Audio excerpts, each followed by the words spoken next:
あ、Hello, hello, hello. Can everybody hear me? 皆さん聞こえますか？よいしょ。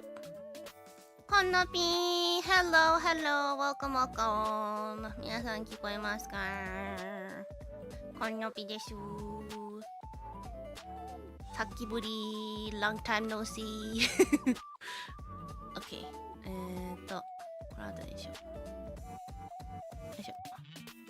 Hello! OK! Hello, hello, hello! こんのぴー。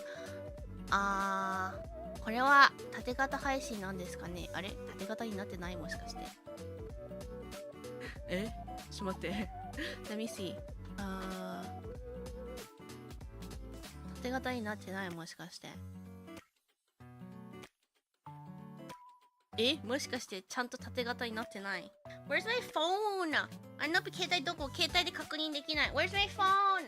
あれ携帯どこ？縦型なってる？あ、オッケーオッケー。じゃあちょっと待って。でもその前に携帯。Where's my phone? 携帯どこ？ちょっと待って。携帯探しに。この時にApple Watch で。どこ？ちょっと携帯探しに行ってくる。I'm gonna go look for my phone real quick, okay?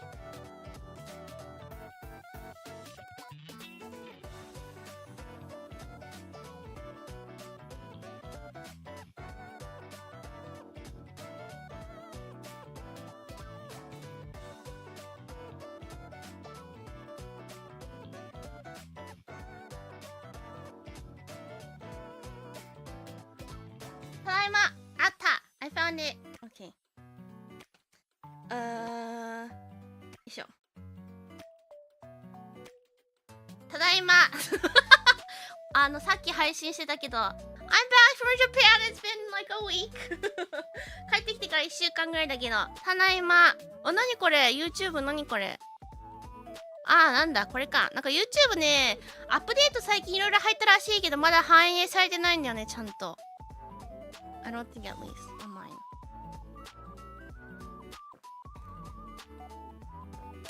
放送室お疲れ様でした。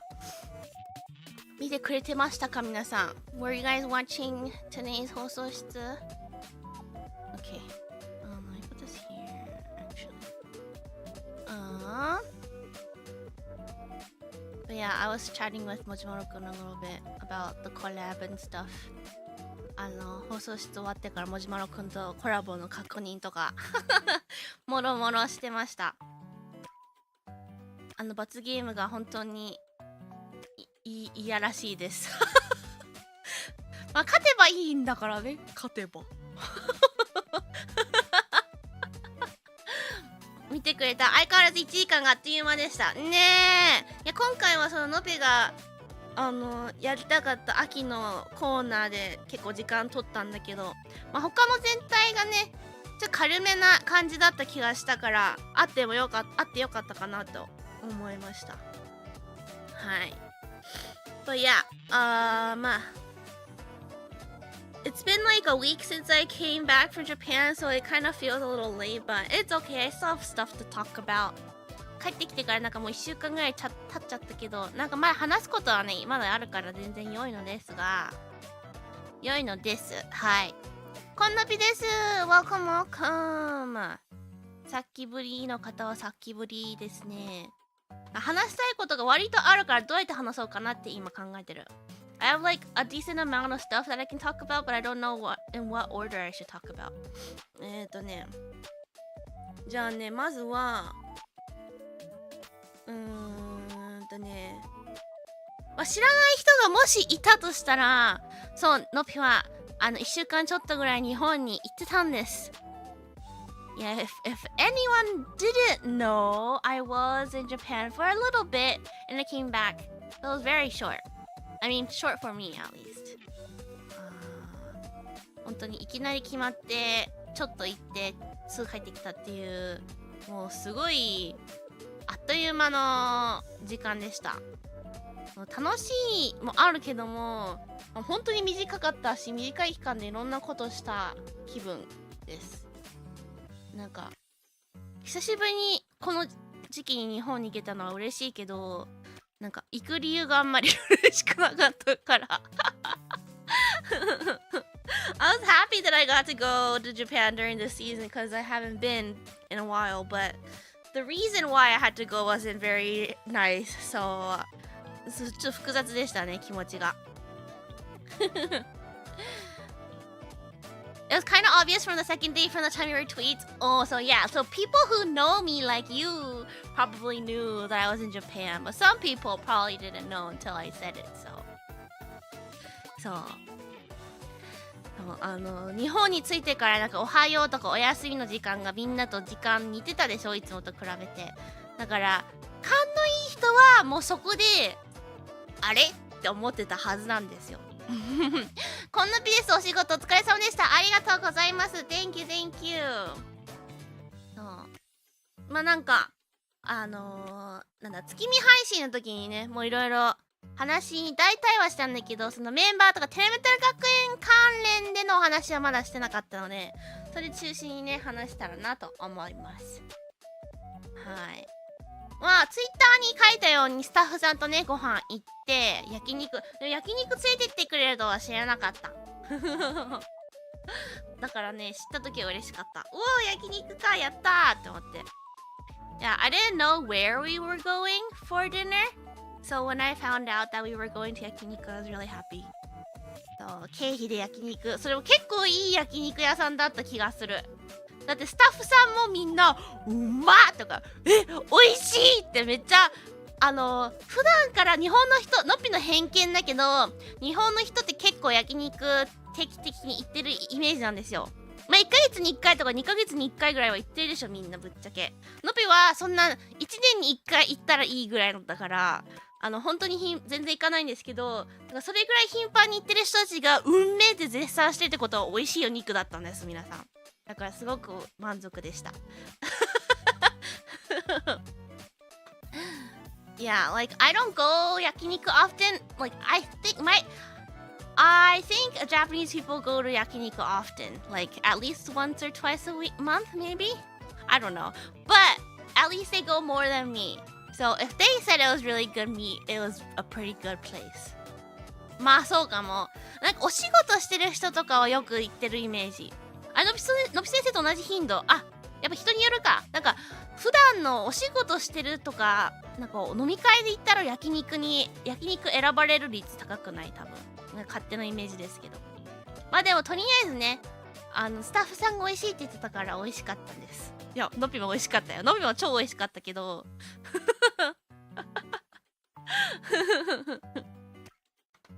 でね、ツイッターに写真載せたけど、1個ね、おーって思ったのがね、あるので写真載せちゃおうと思います。あれ言ったっけ？のぴとスタッフさん他3人で行ったの。だから4人で行ったんだけど、その3人中2人がのぴと同じような味覚の方で、まあなんか辛いものにあんまり好きじゃないとか、お酒そんなに飲まないとか、結構なんか簡単に言うと子供舌の人たちが多くて、でコースだったんだけど、後半にホルモンとか、あとわさびがついてるお肉とかが出てきて、このわさびのお肉がすごかったの。見せたいんだみんなに。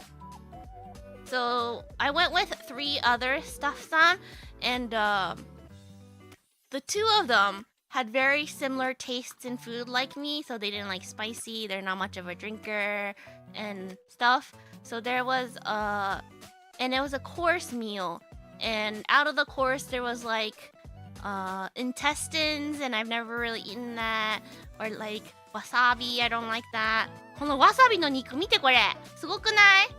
でちゃんと中がさ中がスッカスカとかじゃなくて、ちゃんと中も肉詰められてて、でなんかわさびを外に塗りたくっただけじゃなくて、ちゃんと全部の肉にわさびを塗りたくってからこうやって巻いててすごかった。肉はめっちゃうまかったけど、わさび辛かった。Yeah, you think like in the US, if something like this came out, you would think that there's like the inside is just like it's like wrapped around like a styrofoam or something, but no, like inside was filled with meat too. And you would think that like the wasabi would just be like on the outside, but no, they like actually put the wasabi on each slice, and then they made this like little cube thingy. そうで、のぴと他の2人のスタッフさんはわさび好きじゃないから、うわどうしよう、わさびワンチャン中とかわさび入ってないんじゃないですかとかつって、いやでものぴがやばいです、全部にちゃんとわさび塗ってやりますとかつってでそしたらせっかくなんで食べましょうっつってわさび焼いて、これわさびじゃない、これを焼いて、んでのぴは食べる前にめっちゃ行儀悪いけど、お肉についてるわさびができるだけ取れるように網にこすって肉をでもそれでもわさびの味するじゃん。でもなんかわさび火通る方が辛くなくなってた感じがする。コースに入ってたんだもん。Yeah. So like it's very bad manners, but like after we cooked it on the grill, I would like scrape as much wasabi I can off meat, so I'd be like scraping it on the grill but I could still taste it because it was like lathered in wasabi, but I didn't know cooked wasabi isn't as spicy as raw wasabi. そう加熱すると辛味成分が分解されるね。知らなかった。でも肉めっちゃ美味しかった。わさびがなかったらもっと美味しかったのに。でこの横にあるわさびあるじゃん。わさびが食べられる唯一のスタッフさんが全部ではないかな、半分ぐらい取って一番の肉に乗せて食べてた痛いとかっつってたAnd like the one staff son that can eat wasabi, he took like half of it and like put it on one slice and ate it, and he was like, "Oh, it hurts." でもね、すごかった。すごかったです。美味しかったです。ごちそうさまでした。ありがとうございました。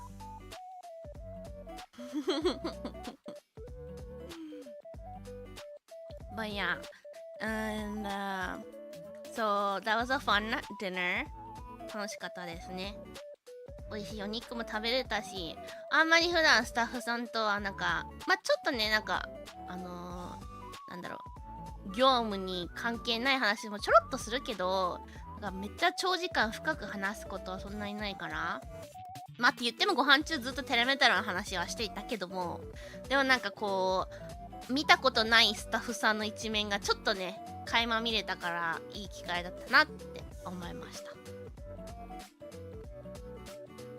辛いくらいがわさび好きにはたまらないのだろうなね。涙巻きってわさびの海苔巻きがある国だからこういう肉料理もあるのか。やばいね。Hello, Noppy from the topic when I missed you. Hello, welcome. Oh, you have a new profile picture. I didn't recognize you. Thanks for coming. Good to see you. そう、スタッフさんとの親睦が深まったと思います。Yeah, it was a good dinner though, cause you know we chat about like non-work related stuff sometimes during meetings, but not that much. And even though the dinner was like mostly about Terametaru, we would talk about like other stuff, and like I've never had a chance to really talk with them that long, so it was good to like get to know them a bit better. Yeah. So that was fun. And then the next day, so like everything was in it was like 3 days in a row. スタッフさんとご飯行って、猫ちゃんとのコラボあって、でもちちゃんとエニちゃんとご飯行って、でそれはもちちゃんとアテン行ってって、ほんと4日間連続でテラメタル関連だったんだよね。全然予定そういう予定してたわけじゃないんだけど、なんかたまたまだから。でその翌日に猫ちゃんとのコラボがあって、猫ちゃんとまあコラボの配信はみんなが見た通りだったんですけども、でもなんかコラボ関連で裏話あったかな。わさび苦手、のびも苦手だよ、大丈夫。でもね、配信の時間をのびが勘違いして猫ちゃんを急がせてしまったっていう反省点ぐらいかな。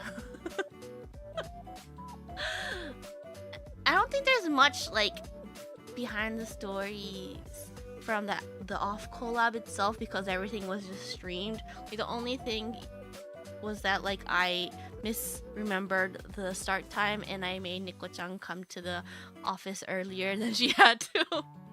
But I tweeted about that too. So まあでもそのご飯行ったなんだっけ、配信の後にご飯行ったんだけど、おでん食べに行ったって言ったじゃん。いや、美味しかったんですよ。美味しかったんです。なんかおでんだけを提供してるおでん屋さんみたいな。ですごい変わった具っていうの？ネタ？なんていうの？変わったもの？例えばトマトが入ってた、トマトがあったりとか、あとは何があったっけな。餅巾着じゃなくて、巾着の中にマグロとネギがいっぱい入ってるのとかだったり、あとチーズとか、ちくわでだし飲まなかったわ。美味しかったんだけど、It means Terametra has a headquarters secret base. Yes, we do. 美味しかったんだけどね。なんかお店が忙しかったからかわかんないけど、猫ちゃんとはその場では話さなかったね。やっぱその場でさ、話すと雰囲気が壊れちゃうから、その場では言ってないけど、絶対猫ちゃんも思ってたと思う。絶対猫ちゃんは思ってたと思う。猫ちゃんも結構美食家なイメージだから。なんかね、お店が忙しかったからか、おでんがね、熱々じゃなかった。熱々じゃなかったからちょっと残念だった。なんか熱いみたいなやりたいわけじゃん。でもね、ちょっとぬるかった。全体的にちょっとぬるくて残念だった。味も美味しかったのに。あとやばい、これ言った時点でもうあれだ。テラメタロの聖地巡礼スポットのマップに追加できねえや。ダメだわ。もうそれに載せられないという前提で話しますね。もう話しちゃったからどうせ。あとね、なんかたくさん頼むわけじゃん。なんかちくは食べなかったな。そういえばちくわぶ、大根、卵とかって頼むわけじゃん。いろいろ全部がいっぺん入れるかと思ったのよ。それか少なくともなんかこう3つぐらいに2回か3回ぐらいに分けてくるのかと思ったら、結構バラバラのタイミングができてて、ちょっとそれも個人的に減点ポイントでした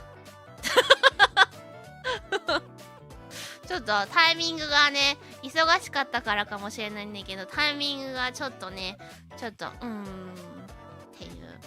味は美味しかったから残念だなっていう、ちょっと絶対猫ちゃんも思ってるはず。絶対猫ちゃんも思ってる。その場では言わなかったけど2人ともちゃんと空気読んででもね、だけど、まあ、それも込みでいい思い出でした。逆にそれがあったからこそより思い出に残りました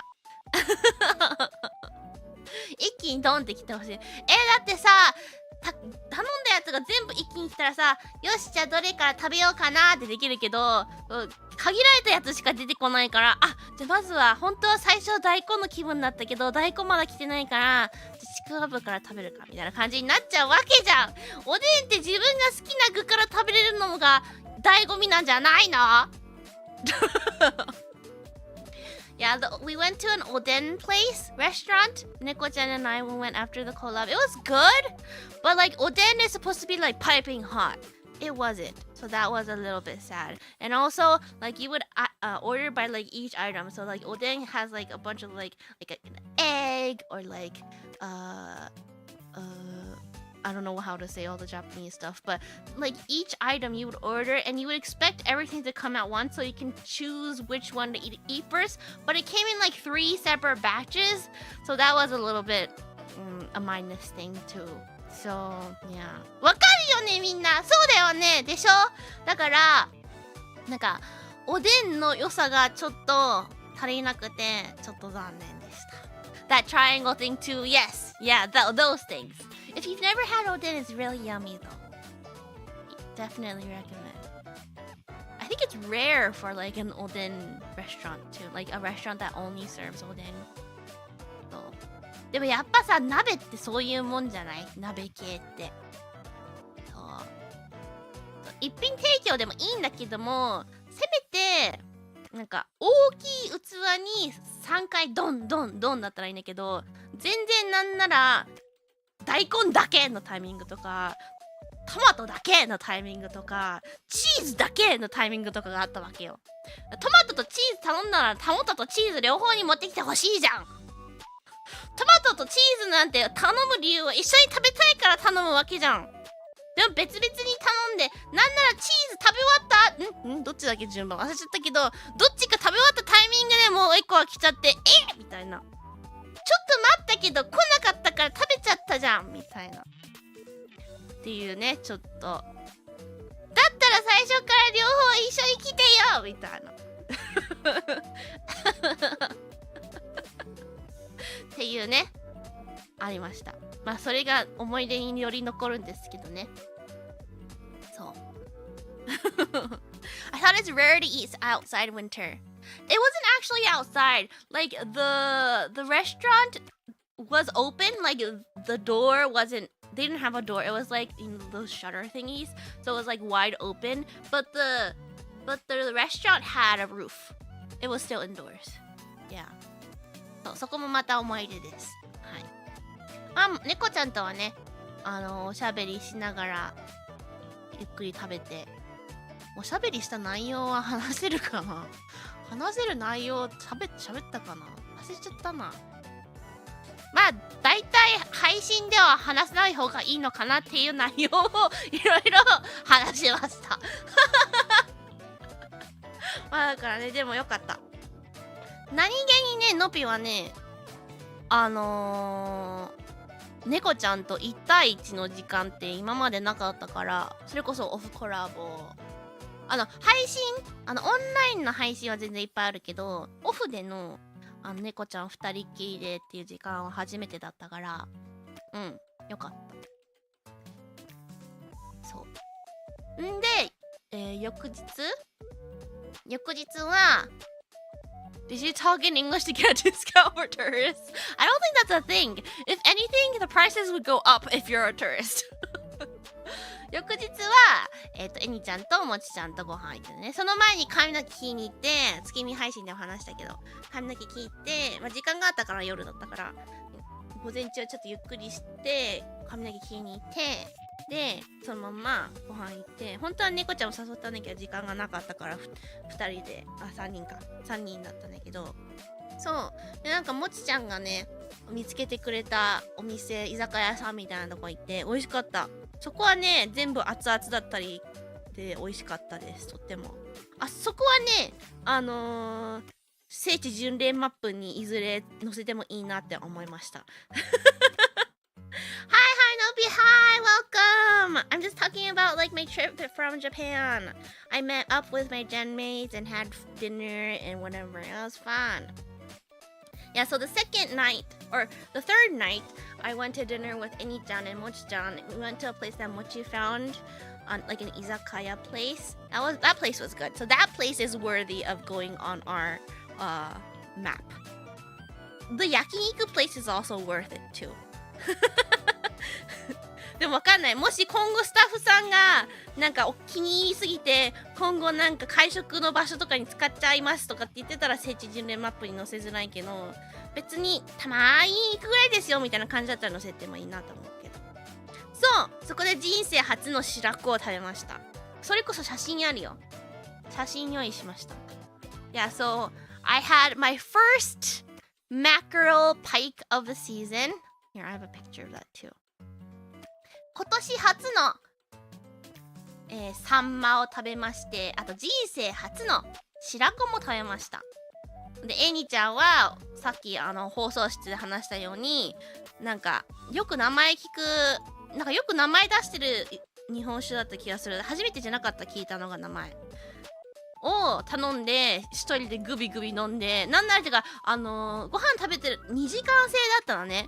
で時間内に飲みきらなくて、で店員さんに「もうあと時間何分ですよ」みたいな「もう時間ですよ」とかって言う時にまだいっぱい残ってて、えんちゃん頑張ってグビグビ飲んでて、店員さんに「頑張ってるね」って言われてて「頑張って飲んでるね」みたいな。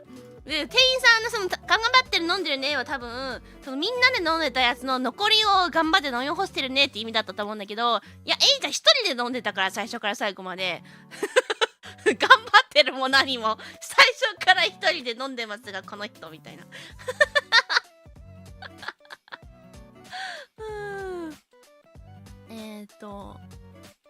Here I'll show you guys the samma. So this is my first samma of the season. It was very yummy. And 食べる前にもちちゃんがよしうまい食べ方を調べようっつってスマホで調べて真ん中に線入れて開いてみたいなのでやってんで I also had my first shirako. What's shirako in English actually? 白子って英語でなんて言うんだろう。ちょっと調べよう。白子。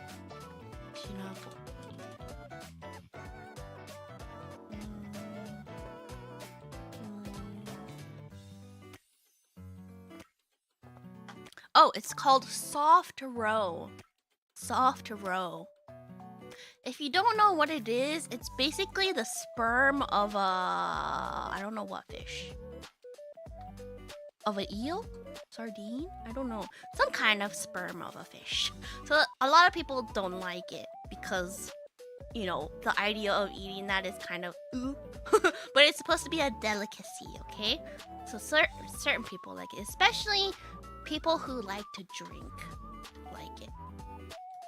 I'm pretty sure it's sperm. If I am wrong, it's very embarrassing, but I'm pretty sure it's a sperm of a fish. これです。白子。初白子。This was my first 白子。Eni-chan likes it because she's a drinker. Hi Noppy, how have you been? Missed ya? Oh, hello, welcome. I just came back from Japan, so I'm talking about my stories from Japan. White baby ではなかった。Soft roe だって。I am correct, right? Yeah! Yeah, when I first learned about it too, I was like, what the fuck? Japanese people eat really fucking weird stuff. But I had it. It's very... it was very creamy. It was actually good. It tasted like, 何の味するって言ったっけな。何の味するって伸びたっけな。なんか食べたことある味って言ったんだけど忘れちゃった。なんか食べたことある味だった。なんか似てた。なんかに似てた。忘れちゃった。もう一回食べないと思い出せない。でもなんか味に似てた。なんかの味に似てた。I'm surprised you had the courage to try it. Yeah, because like recently my mindset for food that I don't like is I won't pay or I won't order it on my own. If someone else there orders it and they give me a bite, I'll try it. And like as long as there's someone there to finish it, I'll try something.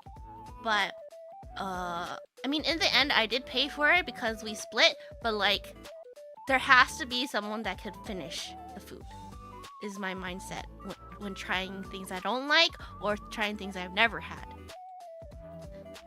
忘れちゃった。なんかの味。なんか魚系かな。なんか魚系の味だった。でも美味しかったよ。自分から積極的に頼んで食べますかって言われたら頼まないけど、でもなんか目の前に出されたら食べるぐらいかな。そう、最近のぴの食べ物に対してのスタンスは、自分が好きじゃないとか嫌いなものは自分からは絶対頼まない。でもその場にそれが大好きで残っても全部食べますよっていう人がいるなら一口もらって試して少しずつ慣れるっていうスタンスです。そうだからこれの白子もほんとちょびっと食べて終わりだった。確かね、もちちゃんは食べなかった。えにちゃんがのぴがちょびっと食べたやつの残りを全部食べてました。好きじゃないものとか嫌いなものとかあんまりそこまで好きじゃないものに対して自分でお金は払いたくないわけよ。残っちゃうわけだから。残っちゃう、もしくはすごい嫌な気持ちで食べ終わる、食べきらなきゃダメだから、そういう気持ちにならないのであれば全然他の人が頼んでそれを一口食べるってぐらいのは全然いいかなっていう。そう、えにちゃんは日本酒と白子を堪能しておりました。でこの写真の後ろに見えると思うんだけど、でっかいね、刺身の3種じゃないのいっぱいあったな。刺身のね盛ったやつとかあって、それはね食べたよ。刺身はだいぶもう完全に慣れた。だいぶっていうか完全に慣れた。まだね、うわ美味しいって思うほどではないんです。でも目の前に出されたらもう全く抵抗なく食べれるようになりました。Like you can see in the background here, we also ordered like a big plate of like raw sashimi is raw. A big plate of sashimi. Like in the past I couldn't eat it, but now I have no issues eating sashimi. Like I'm not like, ooh, I love sashimi. Like, ooh, this is so delicious. I still don't do that because like I'm still getting used to it. But like whenever sashimi is served, I have no issues eating it. So I think I have grown a lot in that meaning. こんなぴー、welcome。今ね、もちちゃんとえにちゃんとご飯行った時の話してます。これ白子です。食べた白子。日本酒と一緒に食べるとうまさが増幅するので、のぴ先生も日本酒と一緒だと評価変わる。なるほどね。日本酒なー、もう飲まなかったからな。お寿司も同じ感じ。もう普通に生魚に対してまだのぴは、だってのぴ生魚食べ始めてまだ2年目。それも1年に1回とか2回しか食べないからまだ生魚経験がとても浅いのです。You've matured. Soon you'll enjoy olives and black tea. Okay, no. Olives I do not like. Olives I do not like. I pick out olives when they're in my food. And black coffee, sure. But I after I drink it, there has to be a bathroom because I really need, it makes me poop. 増幅合ってた。OK OK。そう。本当にだから日本に行くタイミングでしか刺身食べてない。そう。でもね、スタッフさんの中でね、一人ね、生魚食べれない人いたよ。だから結構いるんだなって。生魚だけじゃないわ。普通に魚介系全部無理してたかな、確か。そう。で、それこそスタッフさんとご飯行ってた時に面白いの話あった忘れてた。今日も放送室で取り上げてたけど、K さんいるじゃん。K さんの以外にもう一人、あの人は、なんだアルファベットなんだ確認しよう。この人はアルファベット何になるのかな。話していいって聞いたから。どっちがいいかな。 F かな。 F さん F さんって方がいるんですね。Del Grey, thank you for 11 months. Thank you. Sorry I never chat, but I love your stories, Nopi. Oh, thank you. No worries. I appreciate lurkers too, but don't hesitate to chat in English if that's stopping you. I do try to read all the English chat as well, so but I appreciate it. Thank you. 11 months. Thank you. Yay. ありがとう。F さんっていう方がいるんですね。So we have, so far you guys know Staff K?and staff, and there's also スーさん。スーさんも知ってるけど、あんまスーさんとはね、もう話せないからわかんないんだけど、スーさんはもう、テラメタル関連そこまでタッチしてないから、まあタッチしてるけど、あんまり全員あんま話さないから、あんま出てこないんだけど、F さんっていう人がいるんですね。So we have another staff, F. Mr. F. F さんは、とても、目立ちがり屋らしいんです。だからいっぱいいじってくださいとか、いっぱい名前出していいですよって許可もらったんですけど、 F さんと K さんの関係性で言うと、 F さんはいつもふざけてて、人をおちょくるタイプでおちょくられてるのが K さんなわけ、いつもね。そこの2人の関係性知らなかった。まあ K さんはだいたいおちょくられるタイプのいじられるだろうなと思ってたけど、そこまでいじられてることは知らなかったのね。裏方とは。いやでもね、テラメタルのスタッフさんみんないい人だからさ、全然で F さんはすごいノピの担当されてないから、 F さんはあんまり関わることは知らなかったんだけど、F さんはノピの Hey Bestie が大好きらしいんですよ。で最初はただのなんか好きなんですよっていうぐらいのレベルかと思ったんだよ。なんだ、おだってるじゃなくて、なんて言うんだっけ、思ってるけど思ってない、言ってるけど思ってないっていう、なんて言うんだっけ、ただのなんて言うんだっけ、日本語でそういう、なんだっけ、言い方忘れちゃった。みんななんだっけ。 But so we have F and K. So K is he's in charge of my stuff. And I've known that K-san is like the type of person that everybody likes to like pick on a little bit.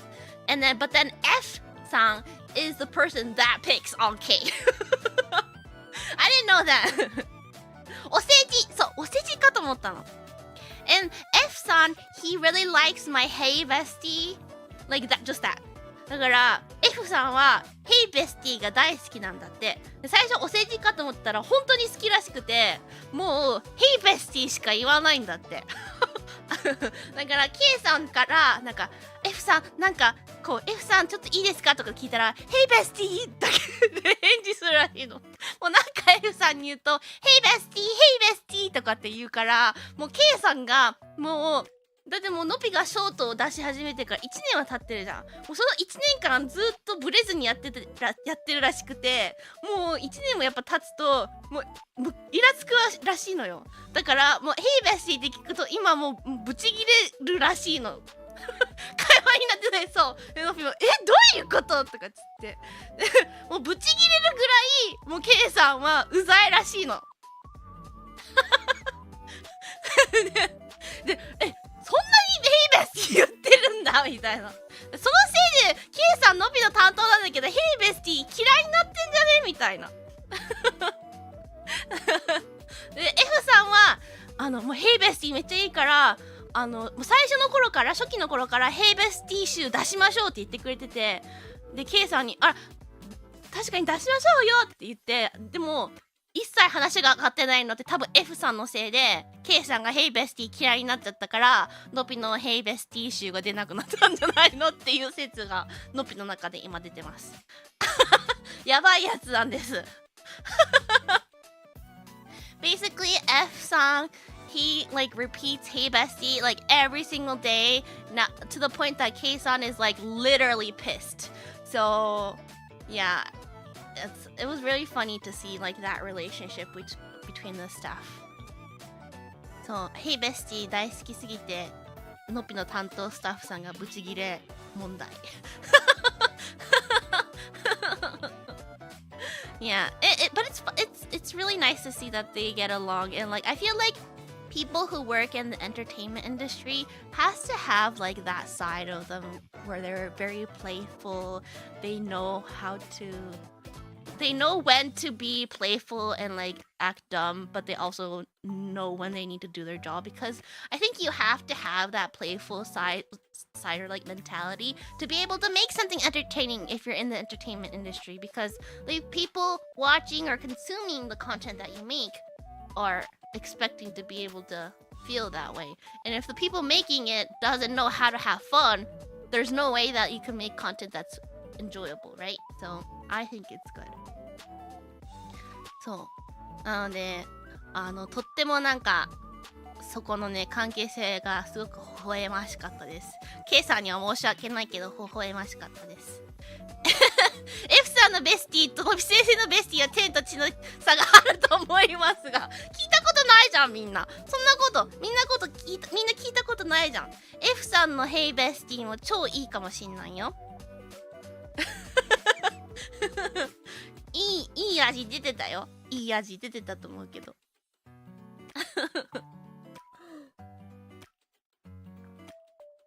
でも確かに毎日仕事してる人が声かけた一言目が Hey Bestie だったらのびも半年経ったらブチギレるかもしんないなんで K さんがのびに言ってたの、この人本当に毎日 Hey Bestie しか言わないんですよって言った時のガチな目、あ、大変なんだなみたいな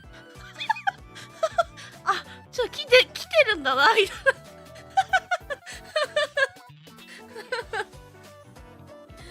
いや面白すぎた本当にいい味出てたわけ褒めてないかと、褒めてるけど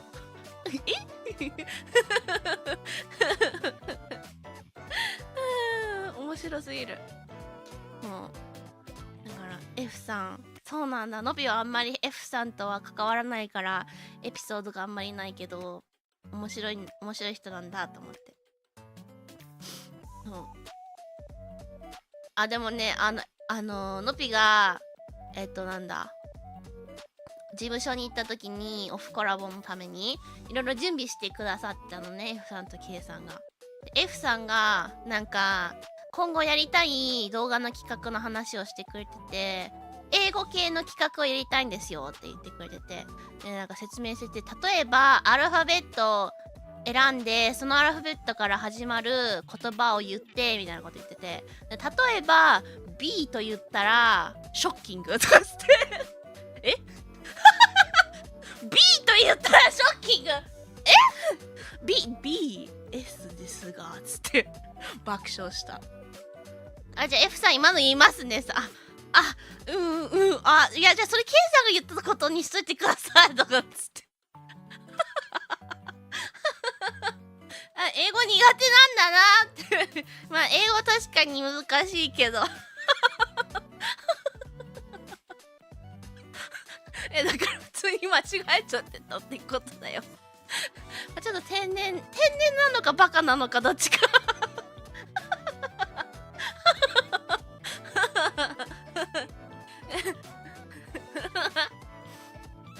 Yeah, they're funny. So F さん was talking about like a video idea that he wanted to do with me, and they were like, so for example, you choose a letter like B and like think of a word like shocking. I was like, B? for shocking B. I think he's just very bad at English or has a little bit of a side to him. Yeah, it's funny. いやー面白かった。小島野くんが漢検やってましたから、のっぴ先生は英検やりますか？5級ぐらいから。いやー面白いわ。っていうね、面白いスタッフさんがいるんです。セラダラ学園の裏方には。そういうね、そういうのってやっぱり直接会わないとこう見えてこないからよかったなって思った。だからまた日本行く機会あったらまたご飯みんなで行きたいなって思った。のびは全然スタッフさんとご飯行くのに抵抗ないから。メンバーによってはね、嫌な人もいると思うからそういうのはちょっとみたいな、分けときたいみたいなね。スタッフの面白いエピソードこんぐらいかもしれない。他にあったか思い出せないや。Does K only take care of Noppy? They also take care. They're also on me and Mojimaro. Who else is it? I think they also do other people, but I don't know if it's been like publicly said, so I'm gonna stop there. But yeah. K さんはのぴともじまろくんの担当で、他にも担当してるタレントいるけど、なんか公で言ったことないから一応ちょっと言わないでおこうかな。それ本人が言ったら言ってもいいかな。で F さんも何人か担当してるけど、それはまあ担当してる本人がいつか言ってからでいいかな。そう。でも大体 F さんと K さんがメインかな、多分。内部リークもやっぱり面白い。いっぱいリークしていいよ、いっぱい話していいですよって言ってくれたから随時スタッフの新情報お願いしますね。まあ頑張ります。あ、いやそれこそ K さんの可愛いエピソードあるわ。一個もう一個忘れてた。 I have a cute story about K. They're so cute. K さんね、のぴが今回日本で出張行くことなんか決まりそうな時に、いつもの定例のミーティングで、まだ確定はしてないんですけど仕事で日本に行くかもしれませんって言ったら、パーってなってご飯行きましょうご飯っつっていやいいですよ、もちろん決まったらにしましょうねって行きましょうねって言って、でそしたら次の次回のミーティングの時にいつも議事録をね作ってくれてるの。ミーティングの議事録の一番最後にのっぴさんとご飯びっくりマーク可愛くないのぴとのご飯の詳細を話すのを議事録に書いてるのかわよって思って、なんでこの人可愛すぎるだろうって。でまだその時はちょっとのぴの出張の日にちとか決まってなかったからその時は分かんなかったけど、決まるまで毎回議事録の一番下にのぴさんとご飯ってかわいいなーって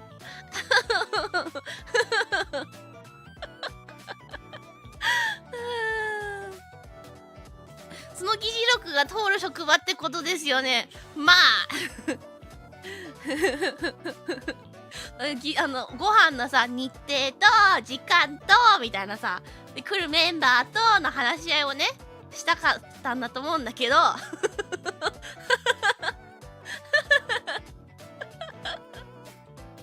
Yeah, they're so cute. When I told them that I might go to Japan for a business trip, it wasn't decided yet. They were like, oh, let's go get food. And I was like, sure, I'll let you know when the detailer decided. And then our bi-weekly meeting, they always make a agenda on like what to talk about. At the very, very end, it said, dinner with Noopy with an exclamation mark. かわいい。そう議事録が LINE でする内容なのくさいやでもある意味プロじゃない？だってそういうのをこうなんだろう LINE とかパーソナルの時間じゃなくてちゃんと仕事の間にやってるってことはなんかこう仕事なんだろうタレントとスタッフのこう関係性のちゃんとそういうラインはちゃんと保ってるっていうのが現れてるからいいかなって思った。のびはいいと思った。逆にさ、なんか仕事時間じゃなくてなんかこう DM で来てたらさ、なんかまあ全然のびはなんとも思わないけどミーティング中で話す方がなんか確かにまあそれでも効率いいしね。面白いねえっていう可愛いエピソードがありました。そうそんぐらいかな。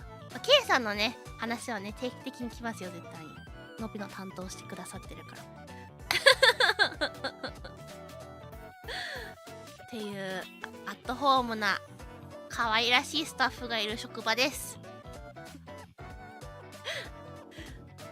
でエイちゃんともちちゃんとのご飯か。でもね話してた内容もね何話してたっけな、ほんとにたわいのない話してたからちょっと覚えてないんだけど、あでそのご飯の時にもちちゃんが「ねえのび明日空いてる?」とかって言って「え明日?」と思って「明日展示に行こうと思うんだけど」とかっつってそうなんだと思って、動画の撮影のためだからチケット代経費だ落ちるよとかっつって、ああじゃあ行こうかなっつって何の内容一切聞かずに、それ聞いた途端明日空いてるからいいよっつっていやもちろんね内容聞いてなくても明日空いてたから行ってもよかったけど、なんか展示によってはなんかつまんない展示だったらお金出すのなって思ったけど、経費で落ちるよっつったから即答で OK っつって好きなもの経費嫌いなやつおるSo at the dinner with Mochi and Annie, Mochi was like all of a sudden like, are you free tomorrow? And I was like, oh yeah. And she was like, do you want to go to this exhibit with me? And that's the short that she posted. で着くまで何の展示か知らなかったの、詳細聞いてなかったから。とりあえず虎ノ門ヒルズ虎ノ門なんとか駅で集合ねっつって展示の場所で、それ以外展示の詳細何も知らなくて本当に知らなかったの。だからでももっちゃんのことだからなんか怖い系とかホラー系とかそんなのかなと思いながら、で最初で怖くないよって言われたから、あ本当にじゃあいいよってで言ったらですね、のびさ日本にいる間いとこのお家にも泊まったのね。でいとことお話ししてた時になんかバッグになんかでっかい「あ」って書いてあるキーチェーンつけてて、何これってあっつって、その子の名前1個も入ってないのね1個も入ってないの。なんでと思って、何これっつって、買ったの展示ですって、へーっつって写真見せてくれて、こんなのなの、何これよくわかんないと思って見たらそれに行ったっていう着いたらこれ写真見たっつって、いとこ行ってたって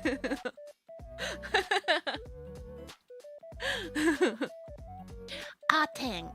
So I went to an exhibit called like the hiragana It's basically an exhibit that focused on like the words that we use in life, especially verbs. And my cousin had a keychain from it. It's a really weird keychain, so like I pointed it out when I was staying over at their house. And she was like, yeah, I got this at an exhibit. And then she showed me pictures and I was like, oh, this is cool. It's kind of weird. But then Mochi, she invited me to go to that. And I didn't know until we got there. So it was fun. Yeah. So, って声が出た。って声が出たよ。これあらみたいな。でも今月のなんなら今週末ぐらいまでしかやってないから行きたいと思ってる関東済みの方今週中ですよ多分。なのでぜひ行ける方行ってみてください。でねなんか全部は回らなかったの、結構並んでたから。でのび夕方には予定あったからNo bad words. It's very child friendly because it's produced by NHK, Japan's official news network or whatever, or channel or something. I didn't buy anything. I didn't buy anything. I didn't like any of the merch. 全部は回らなかったんだけど、もちちゃんとね、一番思い出に残ってんのはね、でっかい、でっかいじゃないや、普通のギター、ベース、どっちかわかんないけど、なんかあって、もちちゃんの動画にも一瞬だけ映ってたと思うんだけど、そのベースギターに穴が開いてて、でその穴にこう長いやつなんか通ってて、でその輪っかがその棒に当たったら、あっていうの。だから当てずに通すっていうゲームだったのね。知恵の輪なんて言うんだろう、日本語だと。なんか名前があったよな。So there was like a guitar or a bass, I don't know, but it had a big hole in the middle of it. And there's like this pipe that's like going through the guitar. And what you have to do is you have to bring the guitar to the other side without touching it, or else if you touch the pipe with the hole, like like a buzzer goes off. Or actually it says oh とかいろんなが出んの。It says lots of different ahs. イライラ棒かな、イライラ棒。そう、ギター、でかいギターのイライラ棒。やったのに並んでやったの。で、平均がなんか、10とか。上手い人は本当に5以下とかなんだけど、で、もちちゃんとのびがやって、最初もちちゃんやって、もちちゃんいくつだっけな忘れちゃった。で、もちちゃん10あたりとか10ちょっと以下ぐらいだった気がするんだよね。のび18回。So it counts how many times that you touch the thing. And like the average was like 10. If you're really good, you're like below 5 or around it. Mochi was like around 10. I was 18. だってね、当たっちゃうと、あっていうわけよ。なんか、あーとか、おーとかっていろんな声を出すわけね。で、当たっちゃうと笑っちゃうの。で、笑うと体の振動で手が動いて、もっと当たっちゃうの。で、それでめっちゃ稼ぎました。そう、回数でやるの、回数。で、なんか、おーとかって言って、変なあが出てくるわけよ。で、笑っちゃって、で、最後に終わったら、30な出てたよ。10回。18回とかすごい棒読みのやつが出てくるんだけど。But yeah, so like the sounds are weird, okay? And then I would laugh, and then when I would laugh, my arms would tremble. And when my arms would tremble, the guitar would tremble, so I would touch it even more. So I got 18. でも、おちちゃんが、18回なんて一番待ってるやつに誰もなってなかったよとかって言われました。あとはね、何が面白かったかな。あとはね、絵描いたよ、2人で。なんかでっかい「あ」って書いてあるプリントがあって、それに好きな絵を描いて、でもしかしたら NHK のそのなんかの番組の時に紹介されるかもしれませんよっていうコーナーだったから、2人で絵描いて、それもちちゃん紹介したかな。写真あったわ。そういえば忘れてた。写真見せるわ。So there was also an area where we can draw. So there's like there's a sheet of paper with the hiragana "a", and you could draw anything you want, and then if you submit it, it might be shown on TV during their shows. So Mochi and I drew, and we drew and submitted it in hopes of it to get featured, but 写真がね、難かったんです、撮るの。あ、これうまいじゃん。あとか言った。でも、あって本当に日常的にめっちゃ言うんだねとかって言いながらね。写真ちょっと待ってね。写真を見せます。Where'd it go? Oh, there it is. だから皆さんぜひNHK 見る人見つけたら教えてください。売名目的に書きました。こ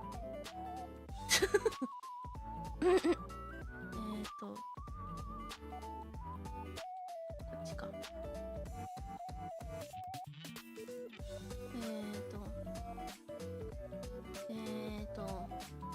NHK テレビに出たいです。NHK 出たいです。色がなんか見えにくいな。もうちょっとなんか明るくできないかな。ダメだな。色を分かりやすいようにしたい。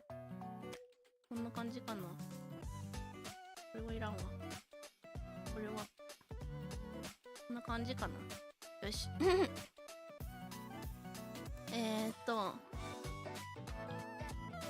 どこ行った？あれ？今加工した写真どこ行った？ Pictures。これか。あれ？これどこに入ってんのこの写真。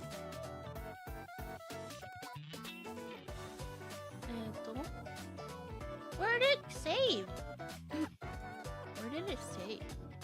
Save as copy. あ、ここに。あ、もうあったわ。あった、これだ。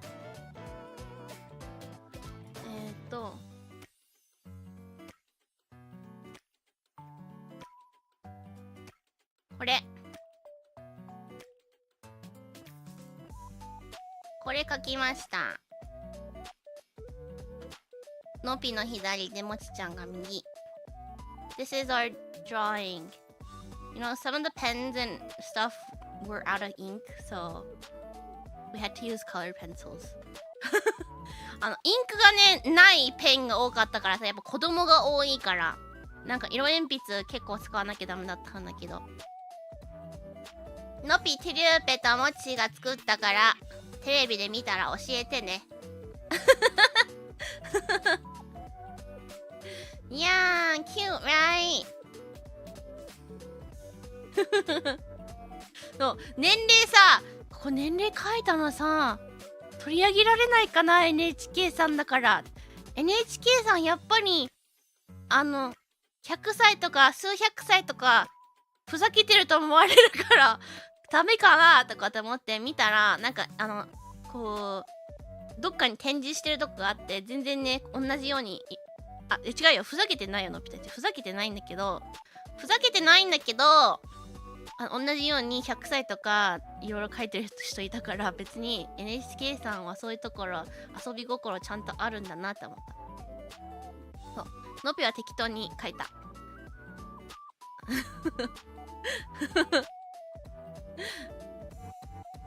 そう、yeah. So maybe we'll be on TV. Maybe our artwork will be on TV. I don't know. 楽しかったよ、アーテン。こういうのもあるんだなと思って。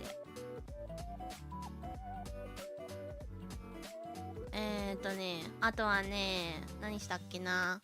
他に写真なんかあったっけ？ちょっと思った。こうか。あんま見せたでしょ。あなんか、って言うとなんか意識しちゃう。どんな入り口とかからね入る廊下もすごかったよ。Like they went all out. It's like in a very fancy neighborhood, in a very fancy tower. すごい高級住宅街じゃないのか。高級エリア。虎ノ門ヒルズって多分いいとこでしょ。ビルも超すごかった。ビルも超おしゃれでさ、もうめっちゃ凝ってる場所にあったんだけど、入り口からすごかったよ。ちょっと見せるね。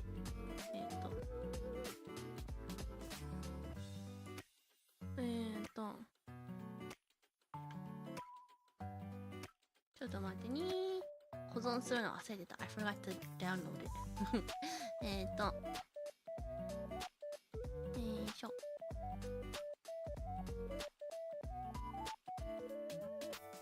Transform fit screen. こんな廊下通っていくの。The hallway was like this. And there's like little eyes on the wall. 壁にちっちゃくはないんだ。って貼ってあって。あって貼ってあって、もうここから世界観をちゃんと作り上げられてて、あ、でロビンも撮った。I took a picture too.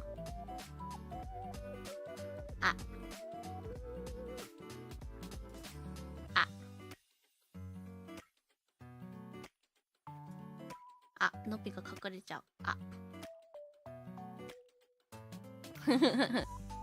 そうなんか近未来感があってね、よかったよ。あとはね、あとは何があったっけな。写真撮ってねえや、そういえば。撮った。展示の一つにね、もちちゃんがいたよ。展示の一つにもちちゃんいた。もう結構長い長期間やってる展示だからさ、もしかしたらみんな見たことあるかもね。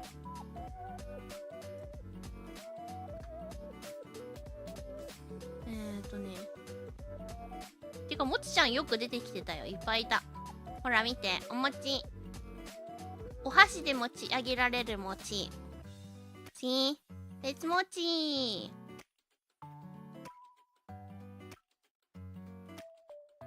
でね、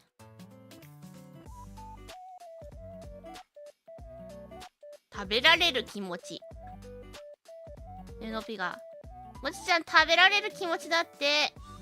もちちゃん見て、もちちゃんだよ。取んないのっつって。取るかっつってた。ちげえとかって言ってた。食べられる気持ちだって。どういう気持ちなの？やっぱ大変。雑。のぴもいとこの写真見てた時にこのお箸のやつ見たの。なんだこれっつって、何これでしたら実際見に行っ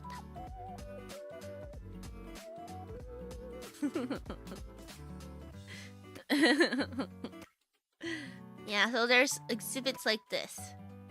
But if you're curious, make sure to go watch Mochi's recent video. I'm not in it, but that's where we went. まだね、見てない人いたらもちちゃんのね、多分一番最新のショートなんじゃないかな。のびとかは出てないけども、行ったとこがそこなので、ぜひ気になる方は見てください。あとはね、2人でランチ食べた。同じビルではないのかな、なんか、虎ノ門ヒルズのビルのどれかかな。で、ご飯食べたよ。And then we had lunch afterwards nearby in, I think in one of the buildings. 最初、なんかいろいろ探してたの、ご飯屋さん。なんか高いねーっつって。ちょっと移動しようかっつって。なんか高いねーとかって言って。でもそしてちょっと見てたら、フー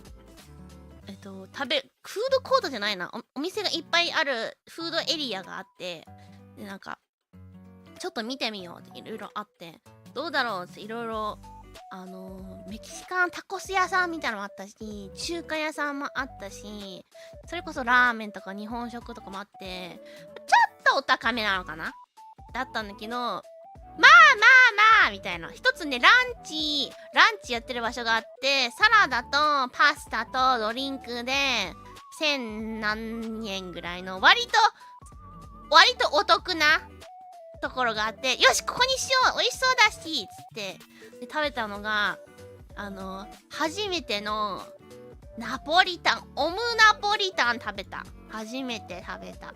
ナポリタンもね、ちゃんと食べるの初めて。なんか今までナポリタンなんかお弁当の横についてるナポリタンとか食べたことあるんだけど、ちゃんとナポリタンをなんかナポリタンのために作ったナポリタンを食べるの初めてだった。美味しかったよ。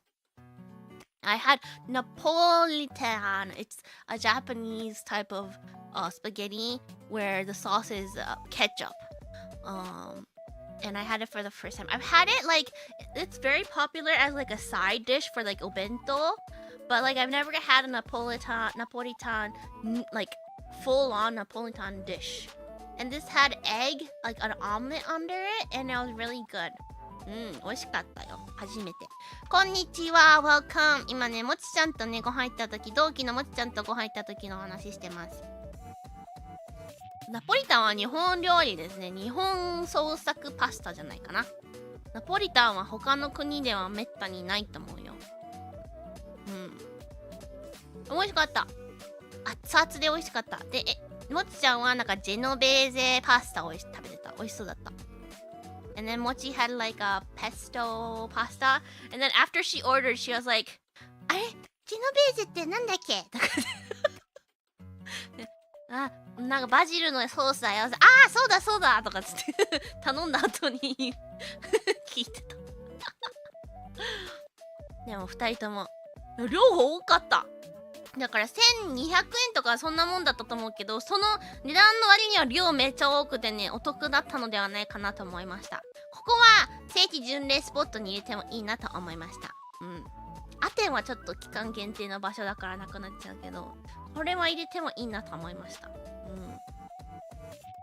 ナポリタンは日本発祥。いや、Napolitan is a Japanese, is a spaghetti that Japan made. いや、美味しかった。満足でしたよ。頼んでから、あれジェノベーゼってなんだっけそうそんでまたバイバイしてって感じかな。だから4日間とってもテラメタル関連の濃厚な4日間でございました。Yeah, so 4 days in a row I met with someone related to Terametaru. It was fun. I didn't think I would meet so many people this time because, you know, my stay was very short, but it was good. 短期だったから会えるかなと思って、会えると分かんなかったからさ、やっぱ限られてる日数しかいないから。なのね、少なくとも夏一メンバーとは全員会えたからよかったです。頼んでから遅くない、遅い。そう美味しかったですよ。ビールもあったんだけど、ビールにしないのいや、コーヒーだったっけな、コーヒーにするって。そうアテン行く前にもスタバでカフェインチャージしてたし、終わった後もカフェインチャージしてた気がする。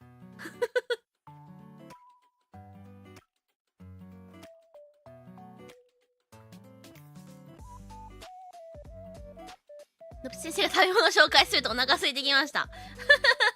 月見バーガーの時みたいじゃん。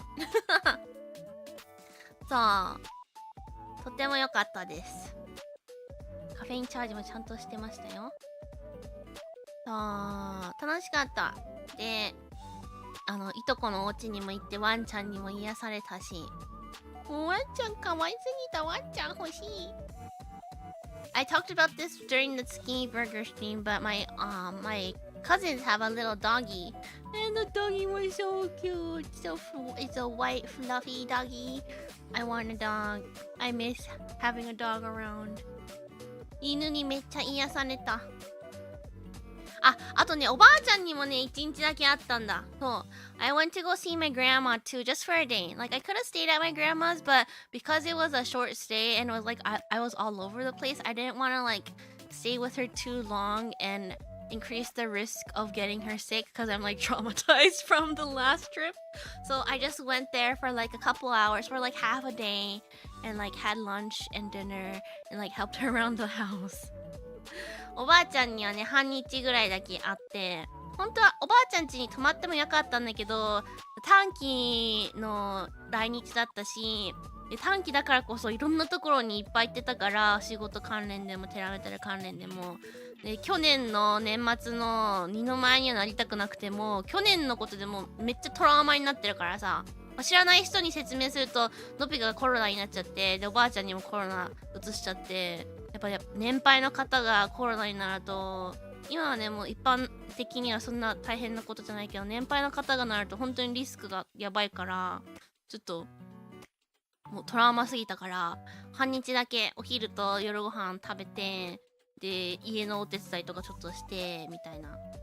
そう。でも元気そうでよかった。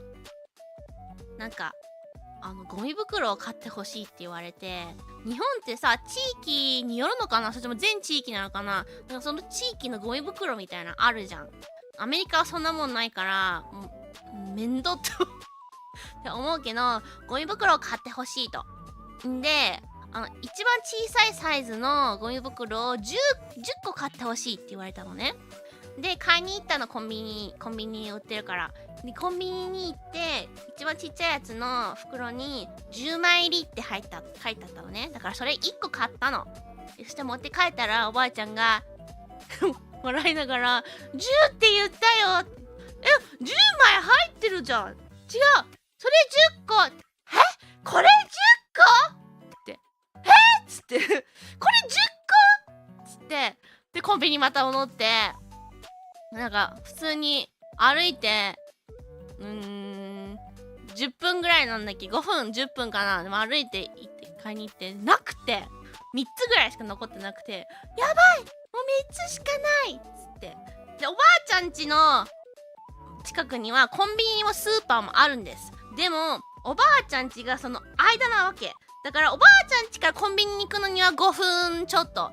で、スーパーに行くには10分弱みたいな。こう、真ん中にあるのね。だからコンビニの方行っちゃったから、スーパー行くのに、10分プラス5分ぐらい、15分ぐらいで、スーパーまで行って、そしたらスーパーも売ってなくて、スーパー売り切れてたの。そしておばあちゃんに電話して、おばあちゃん、スーパーまで来たのに、売ってないっつって。じゃあ、1個上のでいいよっつって。で、10個ぐらい買って、だから一回コンビニ行って戻ってまたコンビニ行って捨てないからスーパーまで行ってでめっちゃ暑いのに頑張った暑いのに頑張った。その日はねまだちょっと暑かったからね頑張った。Yeah, so I had to go buy garbage bags in Japan. They're so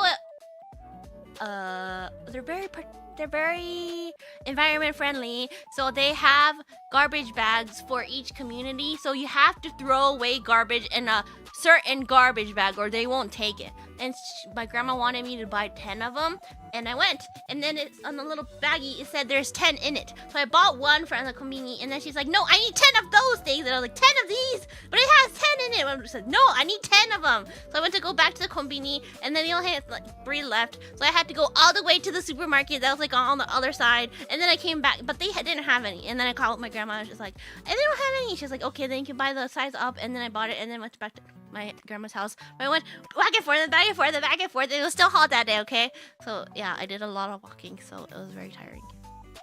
It was still hot, but yeah. だからおばあちゃんのためにゴミ箱買いに行くのにすげえ時間使っちゃったっていう。おばあちゃんとお話できたかもしれないのに、ゴミ袋買うために時間をめっちゃ食っちゃって、ご飯食べてる時にちょっと話すぐらいしか時間なかった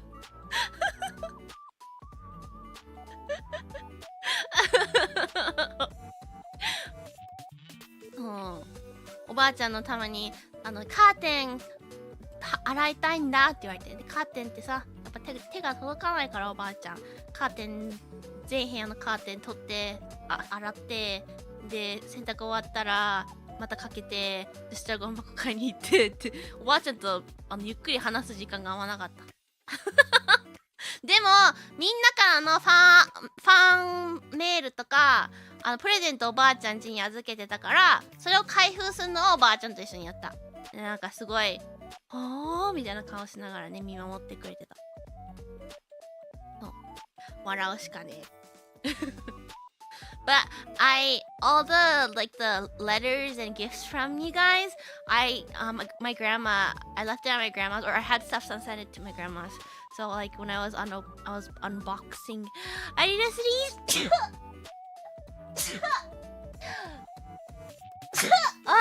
くしゃみ. Excuse me.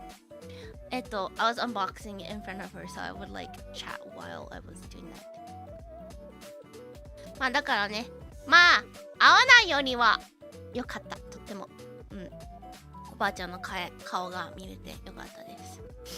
あとはね数日間お友達のお家でお友達のお家から月見バーガー配信してで国宝見たんだわ。そう国宝I stayed at my friend's house. That's how I streamed the Skinny Burger stream. But we went to go watch a movie called Kokuho. I think it's like very trendy right now in Japan, other than the anime movies. But it was very good. 国宝良かったよ。見たことある人いる？国宝を知らない人に言うと歌舞伎のお話なんですよ。で、超絶イケメンの名前なんだっけ、横浜流星さんとなんだっけ、もう一人名前国宝なんだっけ、もう一人のなんだっけ、国宝俳優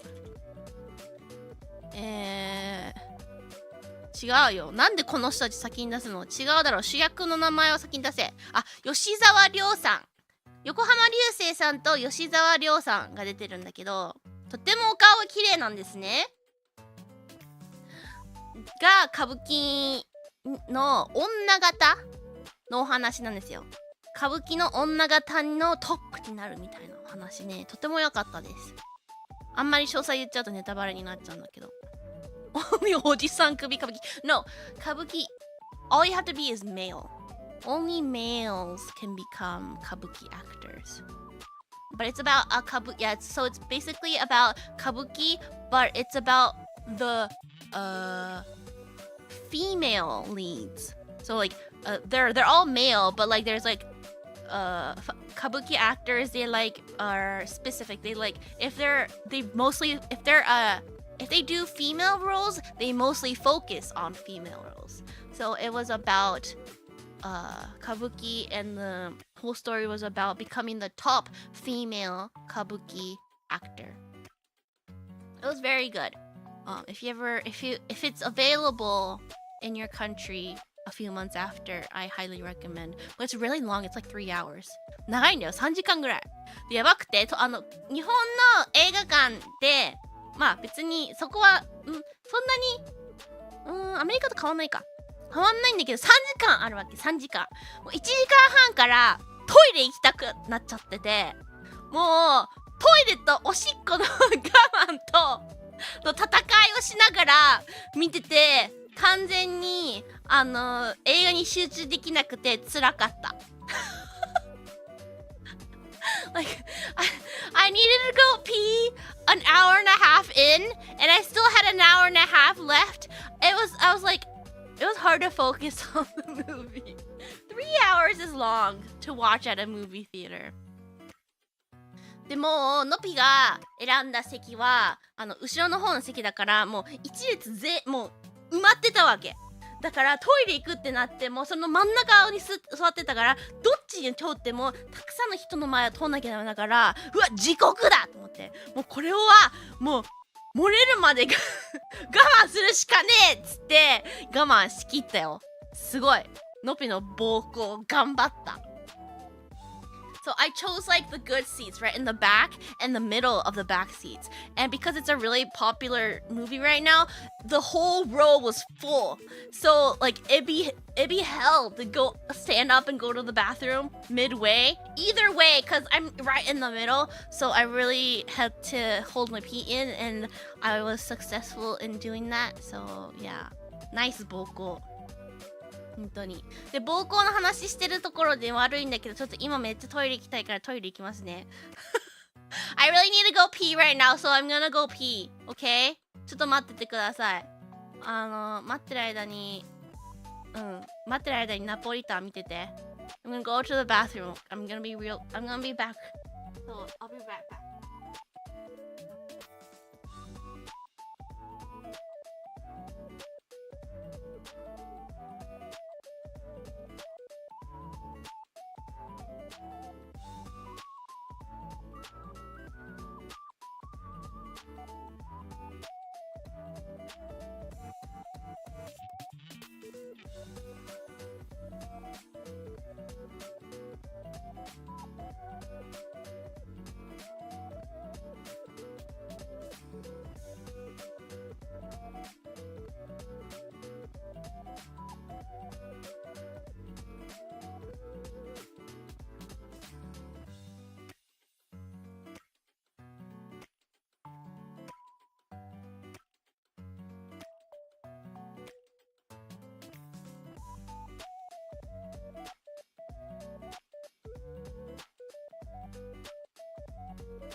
ただいま I'm back 美味しそうなナポリタンだったでしょ。 The Napolitan looks yummy, right? 放送室からちょうど3時間。もう放送室終わった後にもトイレ行ったよ。あ、ってことはのっぴは1時間半おきにトイレ行きたくなるのかな。いやでも放送室後はね、なんか配信中にトイレ始まってすぐトイレ行くのもなと思ったからまあどうでもいいんですけど、国宝ね、のび、さらば青春の光さんのさ YouTube 動画ツイートしたじゃん。あれをきっかけに国宝のこと知って、日本行く前かな、行ってる間かな。でなんか国宝ってそんなさらばさんが動画やるほど人気なんだと思って、さらばさんの動画をね国宝を見る前に見たんだよ。は何みたいな。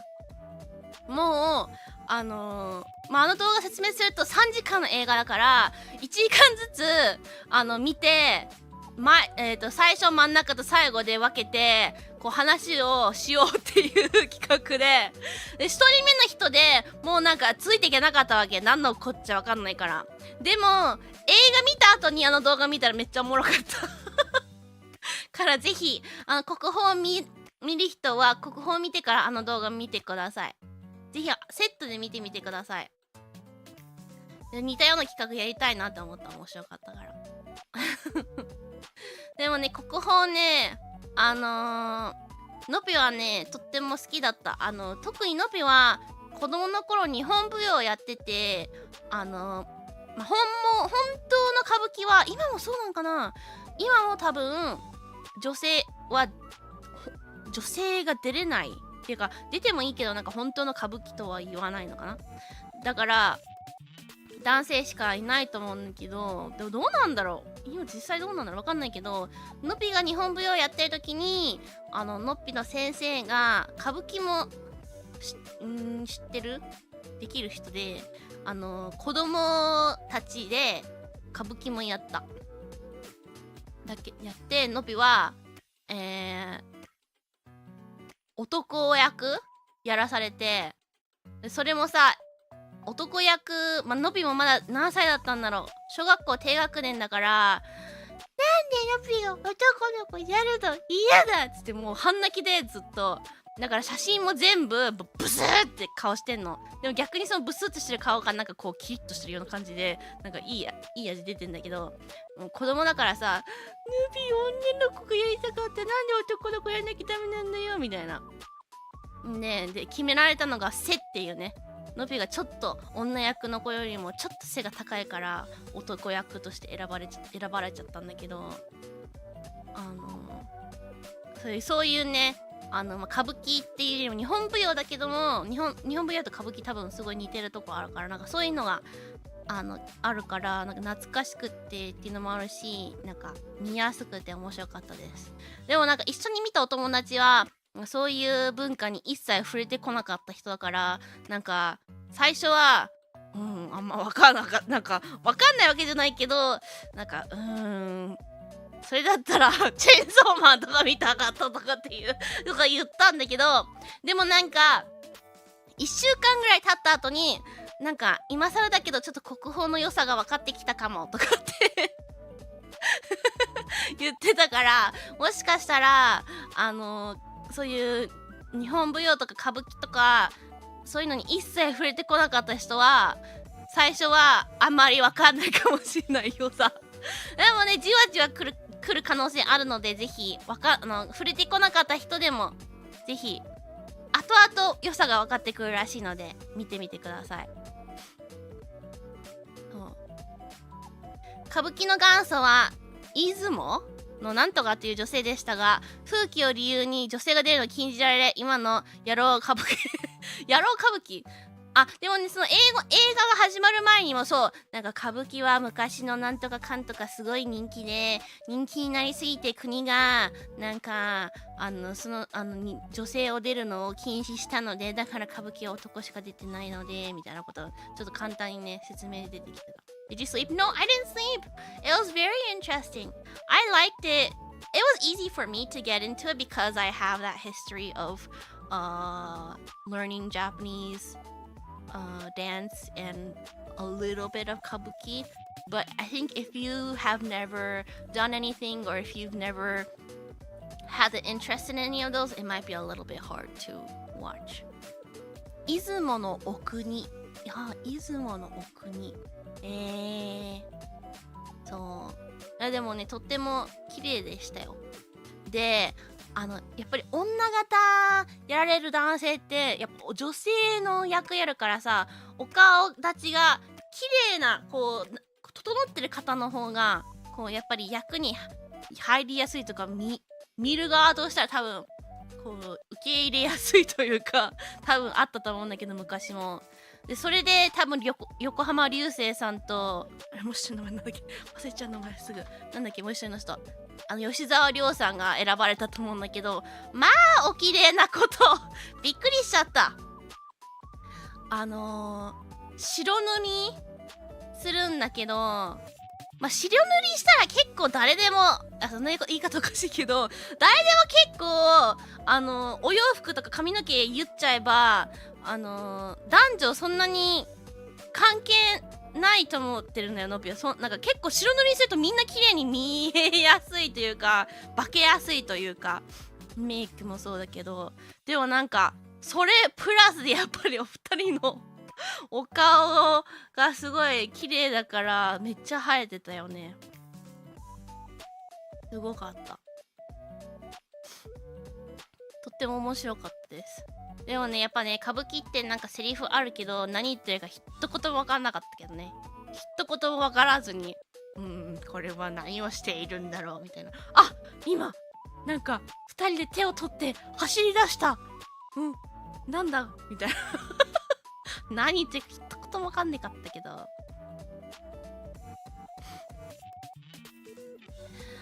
当初で女性が出ていた歌舞伎は今でいうセンシティブだったとか。あ、そうなんだ。長靴履いてただけで大学の教授から女性には違えられたことある。それはもしかしたらとっても可愛らしいこうね感じのお洋服着てたんじゃない？のび先生が 3D デビューしたら歌舞伎の踊り披露するの見楽しみ。もう覚えてないよ。のびがもう本当に小学校低学年だから覚えてないよ。だってもうちょっとしたことですぐ泣くような年齢だったからね。帯がきつすぎて泣いてたとか。実際すごいきつかった思い出あんだよな。帯締められる時とか、なんか背中押さえて帯をこうブーって引っ張られるわけよ。それがもう超痛かって大泣きしてて、でその男役の時もメイク白塗りしてる時にもう嫌で嫌でしょうがなくて涙が出てて、でもほら涙が出たらおしろいが汚取れちゃうでしょとかっつって怒られてたとかの覚えてるし、でなんかアイラインみたいな描くんだよ。でもアイライン描くその女性役ってお目目のところに、男役も黒いアイライン描くんだけど、女性役の時は目尻のところに赤いなんか丸いちょこんってつけるの。それをつけるブラシが買ってので、目にやるわけじゃん。目の皮膚って弱いじゃん。でその買ってブラシで目からやられるとすげえ痛いの覚えてる。チクチクして。でもそういう思い出はいくつか残ってるんだけど、あと白い塗るとき冷たくてヒヤッとしたりとかね。映画の描写で白塗りするときに背中の首の下も結構塗るんだけど、特に女性は着物がこう結構下がってるから、冷たくてヒヤッとするんだよね。だからそれで首筋に塗ってる時にどっちだっけな、横浜流星さんか、違うな、もう一人の方だな、もう一人の人が背中に塗られてる時にこうブルってなってる描写があったんだけど、なるとかって思いながらね見てた。昔から涙が出やすかった。もう子供の泣き虫は子供の頃のことです。大人になったからちょっとマシになったけど、子供の頃はすぐ何でもないことですぐ泣いてた。子供の頃から目の空気はね、割と大人になってから気がついたこと。多分高校生の時かな。高校よりもうちょっと後かもしれない。なんかあれできるみたいな。一生覚えられない吉沢亮。映画見た後は覚えてたんだけどな。映画見た時は覚えてたんだけどな。いやなんか友達とかと一緒にぶっちゃけどっちの方がタイプとかって言ってのびは女役やってる時は横浜り違うな吉沢亮さんだけどメイクなしのすっぴんは横浜流星さんが好きとかつってで友達も同じとかつってじゃあタイプ同じなんだねとかって話してた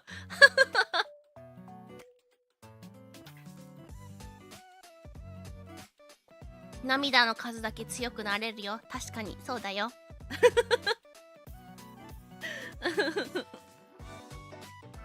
でもとってもいい作品でした。やっぱ長い。でもね長いから映画館よりもお家で見る方がいいかも。じゃないとのびみたいにおしっこ行きたくてやばいことになるかもしれない。膀胱にしか集中できなくなっちゃうかもしれない。だからマジでうわ3時間の映画館で見るの嫌だな。あとさトイレも我慢できなくて行くのはいいよ。行くのはいいけどその間のもし大事な部分をミスっちゃったら最悪じゃんっていうね葛藤もあった。つまりは流星さんがタイプということかな。男性としての好きなお顔は横浜流星さんだけど女性としての好きなお顔は吉沢亮さんだった2人ともとってもお綺麗でした。家なら途中で止められる。そう家だったら途中で止められるからさ。But 3 hours for a movie at a movie theater is a bit too much. Yeah, I don't think I would recommend it unless you have a very strong bladder. I do not have a strong bladder. I mean, it is strong actually because I was able to hold it in. But if you have a very small bladder. いやだからでもね今月末に千と千尋が映画館でやるんです。でなんだ夏の間毎月さ月1回ジブリの映画こっちで見れるって話前に配信で何回かしたことあるじゃん。もののけ姫見に行ったみたいな。もののけ姫以降映画館でいろいろやってたんだよジブリ。でももうタイミングが合わなくて見れてなくて今月ならまだワンチャン空いてていけるかもしれないからとっても楽しみにしてるんだけど千と千尋ってどれぐらい？千と千尋長さ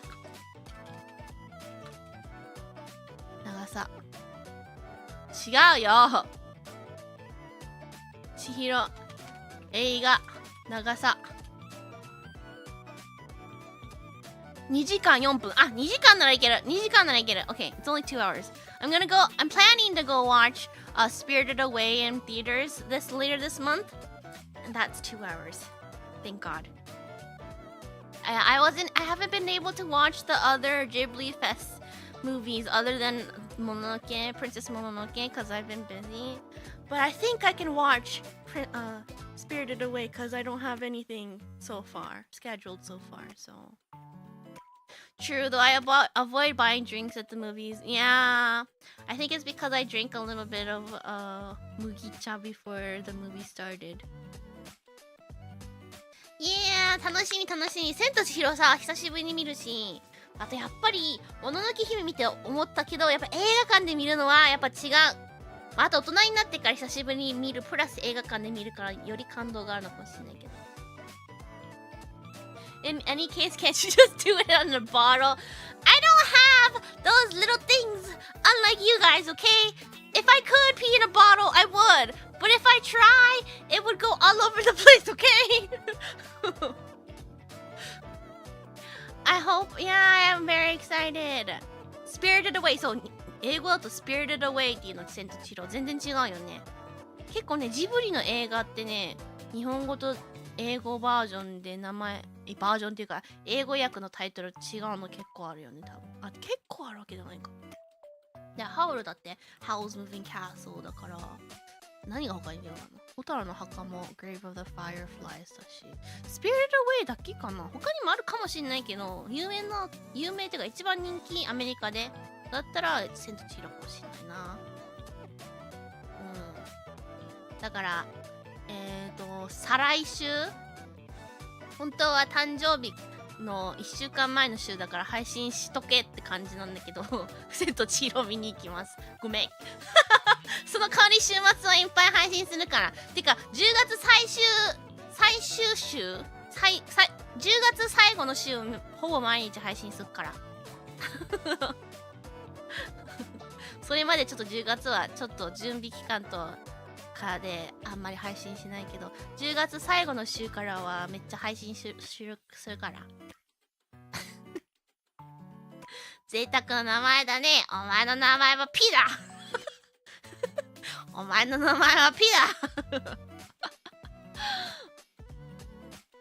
神隠しのニュアンスが伝えにくい。そうなんだね、多分。そうぜひ映画の雑談したいですね。いやそんなことないよ。もののけ姫とあと魔女の宅急便も見たじゃん。だから2つ今のところ今年2本も見れたんだ。でも他にもまた2本ぐらい見れたはずなのに見れなかった。ペじゃなくてよかったねペじゃなくてよかった君たちはどう生きるか全然違うわ。そうだ、ありがとう。It's The Boy and the Heron。 君たちはどう生きるかは The Boy and the Heron っていう男の子と詐欺どっち配信終了になっちゃったそうだから楽しみなんです。今月末のもう一個の楽しみはそれですね。でもあとね、国宝見た以外何したっけな。まあ日本にいる間時間はそれぐらい。もんじゃ焼き食べたお友達と。もんじゃ焼き、それもなんか小さいご夫婦かわかんないけどご夫婦っぽい方がなんか個人で経営してるちっちゃいもんじゃ屋さんに行ったから、なんかもんじゃのその具だけ渡されて自分で焼いてくださいねみたいな感じのタイプのお店で、今までもんじゃ食べた時ってお店の人がこうカチカチカチカチカチカチカチはい出来上がりみたいなとこしか行ったことなかったから、自分でやるの初めてですごい楽しかった。自分でやるので、それ自分でカチャカチャカチャカチャってやって、でのびが基本ずっとやってたんだけど、めっちゃ上手になってたよ。最初は下手くそで友達に「下手くそだね」とかって言われたんだけど「いや1回目だから!」とかっつって、で最後の 3,4 回目ぐらいにはねめっちゃうまくなってた。3,4 回食べたのはなんか半人前をねいっぱい頼めるみたいなのがあったから、半人前をいろんな味で頼んだから 3,4 回ぐらいやったんだけど、詐欺。Yeah, we went to a monja place, and I've only been the past times that I've been to a monja place, the employee would like make the monja for us, but this time I went to a place where you do it on your own for the first time, and that was really fun. So I was like doing it, and I got really good at the end. 先生戦いの中で成長するタイプだからもんじゃとの戦いか。カチカチカチカチって楽しかった。もんじゃはちょっと写真映えしないので写真は撮ったけど、なんか汚ねと思ったから見せないけどなんか美味しそうじゃないから。どうしてもんじゃってあんなに美味しそうに見えないんだろうね、写真で撮ると。写真撮った後にって思ってやめたけど。I took a picture of my monja, but it like looks so unappetizing, so I'm not gonna show it to you guys. But そう、最終日に中尾行ったよ。中尾行ったよ。中尾行って美味しかった。中尾のさ親子丼うめえな。卵がちゃんと美味しくってびっくりしちゃった。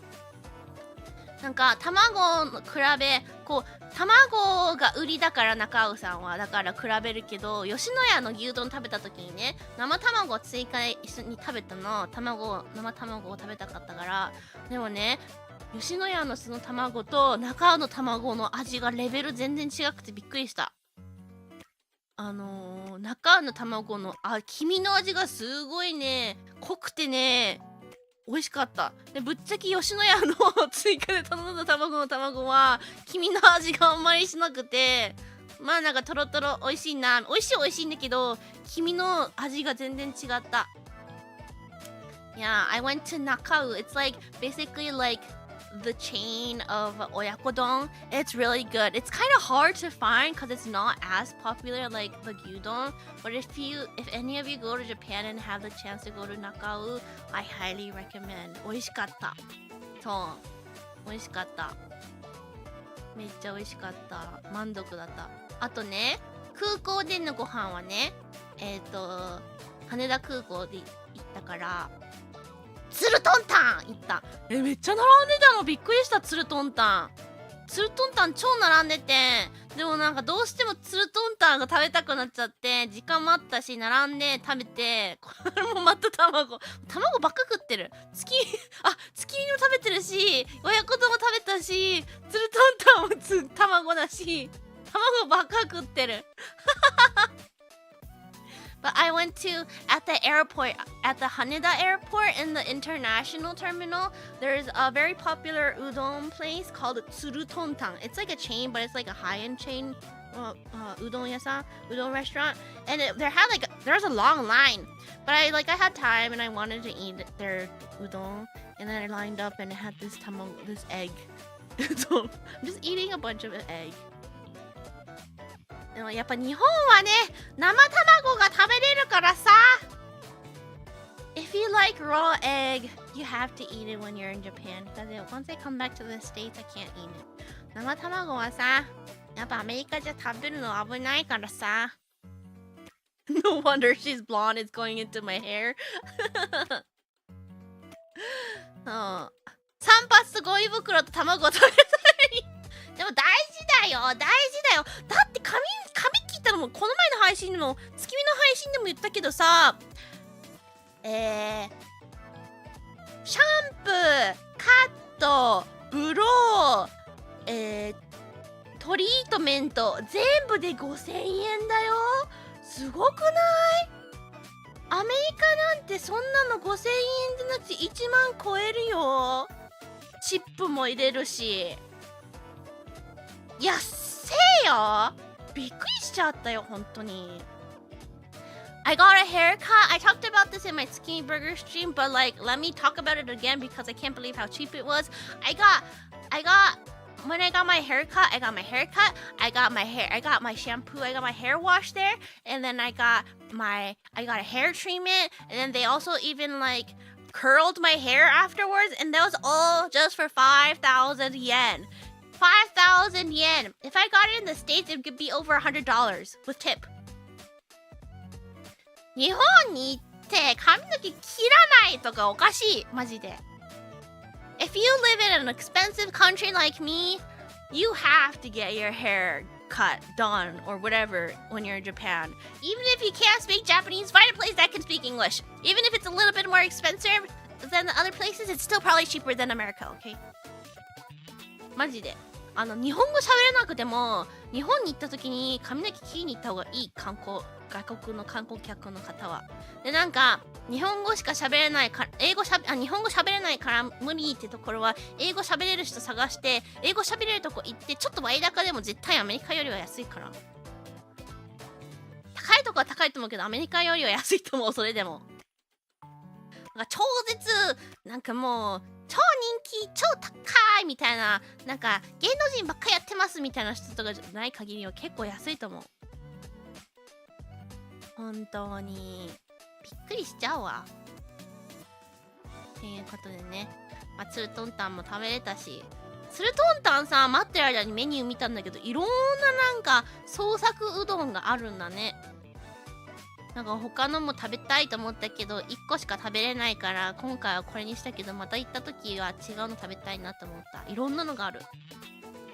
でさ、ツルトンタンのいいとこってさ、このクソデカボール入れてくれるところだよね。このクソデカボールにさ真ん中にうどんがちょんって入っててさ、超高級料理食べてるみたいな感じで楽しいよね。実際にちょっとうどんにしては高いんだろうけど。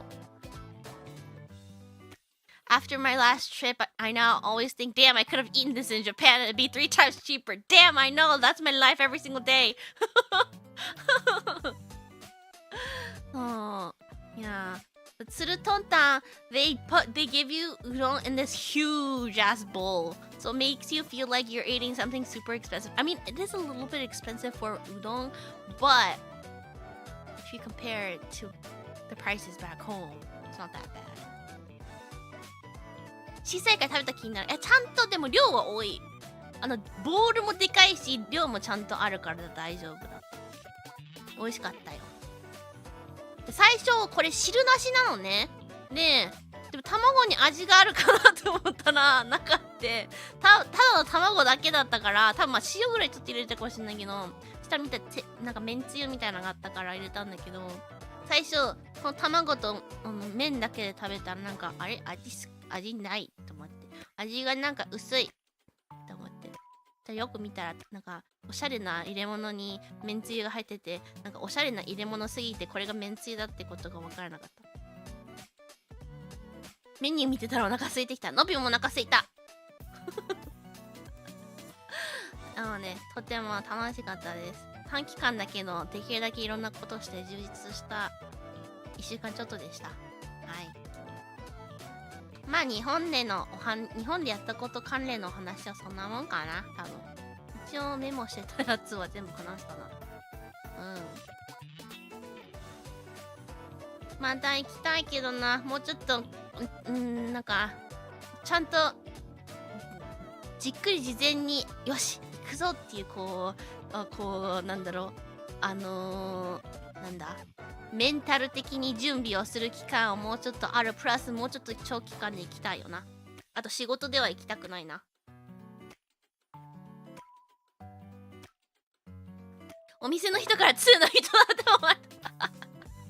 Yeah, so like this bowl, it's just eggs, scrambled eggs, and udon and the katsuobushi, no sauce or like no soup.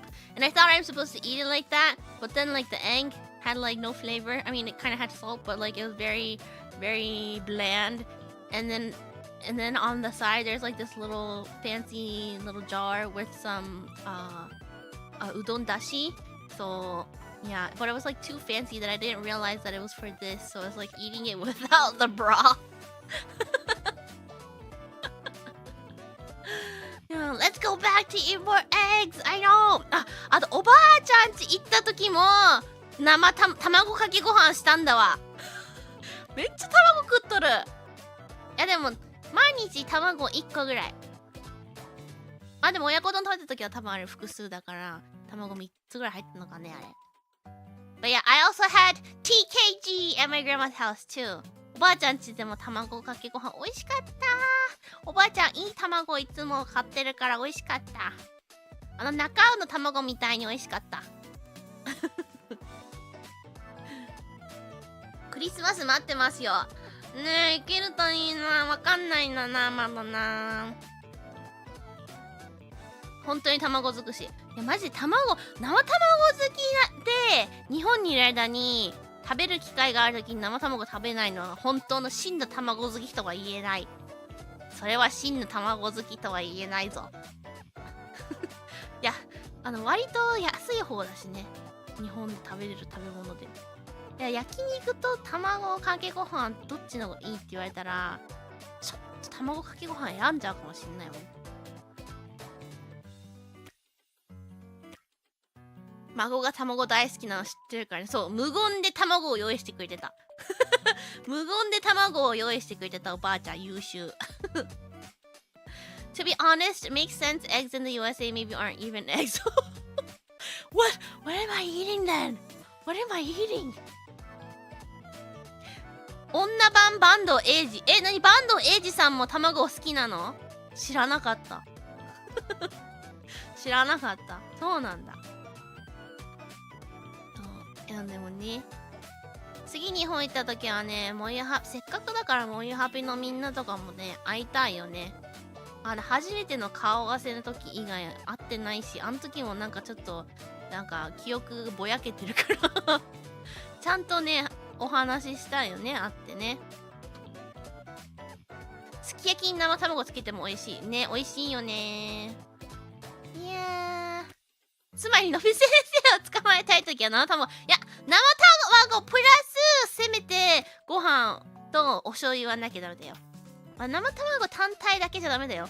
生卵と一緒に食べるものもつけてくれないと無理だよ。あ、坂東英二さんはゆで卵が好き。ゆで卵も美味しいけどね。いやもちろんね、例えばなんかおでんの中も、おでんの時ももちろん卵頼んだからね。卵好き、ゆで卵大好きおじさん。そうなんだ。面白い。そんなのがあるんだね。まあ、いや。If you've never tried raw eggs in Japan, I highly recommend. If you can't get over the slimy part, you're missing out. Some people just can't eat it, right? Because they're like, ew, it's slimy. But it's good. 生卵ジョッキ無理。それはちょっとやったことないから無理だな。ちょっと怖い。野球選手。あれ坂東英二さんって野球選手なの？歌舞伎の人じゃなかった？違う？あれ？違った？あれ？あ、野球の方？あ、そうなんですね。まあ、そんなことはいいとして、じゃあちょっとね、今日の雑談本編はここら辺として、来週のスケジュールの話しますか。卵の値段また上がりましたが、それでも海外からだとまだ安くて食べやすい。そうなんです。そうなんです。誰かと間違ってるかもしんない。誰だろう？わかんねえ。じゃあまずは、今週のスケジュール。So the main that's part, I don't think I have any more to talk about. Unless I remember, but I'll just talk about my schedule. ちょっと本当に誕生日の週までライトです。かなり。準備とかもありますので。ほぼ食の話。食の話ができるときはのぴの雑談大体そうになっちゃうよね。なんででしょう。いやでもさ、やっぱ日本に行くとさ、食べ物。いや全然アテンの話したし。いや、のぴのさ、出張の話さ、面白い話あるけどさ、ちょっと見回りが怖いから早く仕事辞めて、そしたら話したいわ。仕事辞めたら今までの話いっぱいしてもいいんだけど、辞めるまでちょっと無理だわ。まあそんなことはよくて、来週のスケジュール。My streaming schedule is gonna be a bit light until my birthday week. I'm sorry guys, because I have to prep for it and whatnot. But yeah, so next week. 来週、まずは、うのもなのぴょこでコンテンツワーニングするよ。久しぶり。アテンからのナポリタン。ね、そこからもう食べ物の話ばっかしかしてない。見て Look at the thumbnail that I made for the stream though. Isn't it so cute? 可愛くない？頑張った。昨日なんか思い立ってやったらめっちゃいい感じにできてめっちゃ満足してるんだけど、どう？なんかこれのさ、他のメンバーバージョン作りたいがためにコンテンツワーニングしたいんだけど。Do you guys like this thumbnail? I made it last night. I really like it.I want to do more content warning streams just so I can make like different versions of these. 猿っぽいって。かわいいでしょ。最近作ったサムネの中で過去一お気に入りかもしんない。ね。みんなにも見せたらめっちゃ褒めてくれた。楽しかった。全部マウスで書いたんだよこれ。I drew all this with a mouse. iPad あるのに、あるくせマウスで書きました。iPad を出すのめんどくて。取りに行くだけなのに。マウスで書く方が絶対めんどいのに。でもなんかいい味出たかなと思って。お気に入りです。Yeah, I like the hand-drawn parts too. It's my favorite. ということで、うなもなのぴょこでコンテンツワーニングするので久しぶりに遊びに来てください。ペンタブ使ったら多分ね、同じ感じになったと思う。ペンタブとマウスそんな変わんねえからのぴ。マウスで作ったんだよ、これ。そんで、で、週末には、ちょっとね、気になっていた、恐怖耐性診断テスト。You wanna do the horror tolerance test. I've been kind of interested in it ever since I saw a bunch of people playing it. You know, it's spooky month, and I want to see what my tolerance is like. I haven't been playing horror games that much recently, so I feel like my tolerance level has gone down. 最近ホラゲあんましてないからちょっと耐性下がってそうなんだけど楽しみです。楽しみというか、やるのは楽しみじゃないけど、結果を見るのが楽しみです。どんな感じになるのか。せっかくね、10月だしね。10月はハロウィンの月だし、せっかくなので、ということで。なので、来週はこの2つですね。来週これと、これ。です。よいしょ。よいしょ。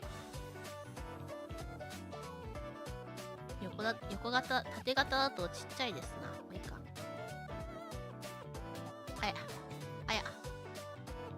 いしょ。こんな感じです。はい。で、まず全然早いけど、待機届は上がってるカウントダウン配信。誕生日、去年と同じで誕生日近辺の日は、た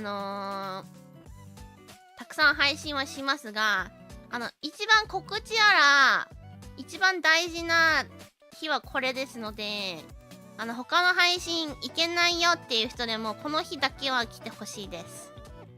はい。I do plan to do like a bunch of streams around my birthday, like last year, but the main stream where I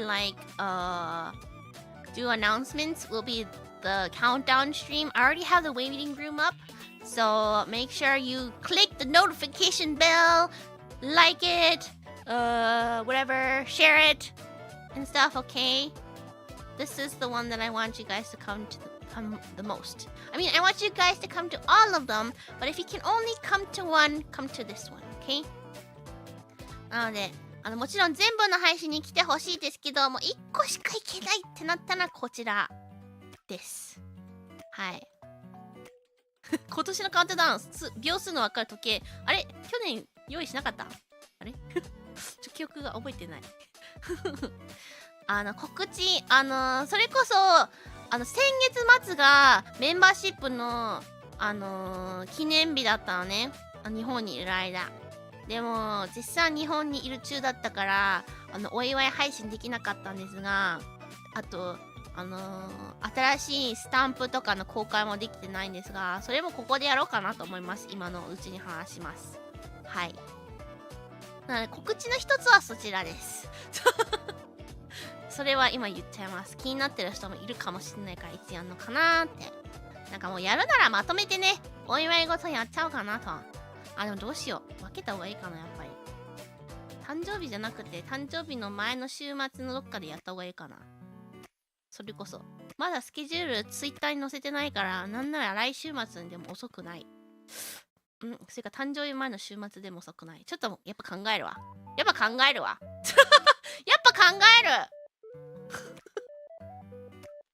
やっぱ考える。分けてもいいかも。そしたら誕生日の日にいっぱい使えるよね。ちょっと考えるわ。Yeah, my membership anniversary was late October, but I was in Japan during that time, so I couldn't do anything. So I was thinking of like revealing my new emotes during this countdown stream, but like now that I think of it, maybe I should do a separate stream. I don't know. I'll think about it. 考えときますわ。考えとく。だから、とりあえずでも他に告知はまだあるからね。大丈夫。他にあるからまだ大丈夫です。はい。ということで。なので、10月まだですが。あとね、誕生日ハッシュタグは、去年と変わらず、最後の数字が変わっただけです。ちょっとなんか変えようかなと思ったけど、やっぱいいやと思って、同じにしちゃおうと思って、NoPB Day 2025です。はい。Yeah, my birthday hashtag is the same as last year except the last number. NoPB Day 2025. So if you want to send anything in early, please feel free. If not, it's okay. 早めになんかね、投稿したいよって人はこう使ってもらって良いです。はい。ということで、今日はこの辺で終わろうかな。I think that is it for today. Let's see if the raid earlier didn't work, huh? By the way, I didn't see it working. Did it work for you guys? そそういえばさっきの放送室さ、放送室からこの配信に連動してた設定のはずだったのになんかできてなかったよね。なんかできてないように見えてたけど実際できてた。どうだろう。なんか見る感じできてなかったっぽいけど。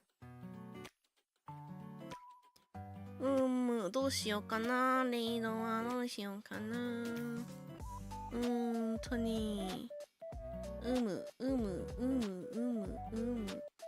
どうしようかな。あ、レイドしたことないけど、お話定期的にさせてもらってる方いますが、どうでしょう。ちょっと見てみよう。配信終わってないよね、まだ。終わらないよね、まだ。Can I ask you something? Yeah? What is it? Depending on the question. できてた？あ、個人的に切り替えたからわかんない。事前に開いてたからわからん。優秀すぎるだろ、みんな。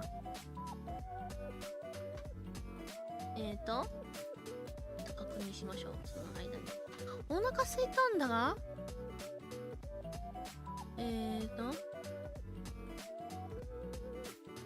あ、今から配信始まるっぽいわ。ちょうどいいやん。あ、違う。あ、配信終わっちゃった？どっちこれ？あ、これからだ。よし、タイミング良い。Will auto dub be on Nobi's channel too? Auto dub, I think some of the videos, yeah, but I've been turning them off if I could, cause it's weird, isn't it? I hate it. I mean, unless you guys want it. I've been kind of slacking on the subs though. Sorry guys, if any of you guys are relying on those. I know I've been slacking on that. I'll get to it soon. よいしょ。始まるまで少し待機します。お、分かってんじゃん、もうすごくね。確かに待機しとくか。分かってるのすごい。お腹すいた。でももうご飯食べるような時間じゃねえ。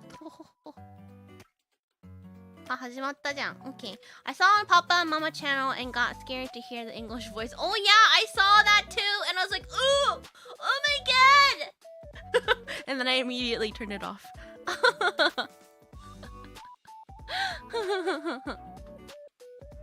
But yeah, I'll only turn it on unless you guys really want it. But I feel like no one really wants it, so I'll leave it off. But anyways, I think this will be it for today.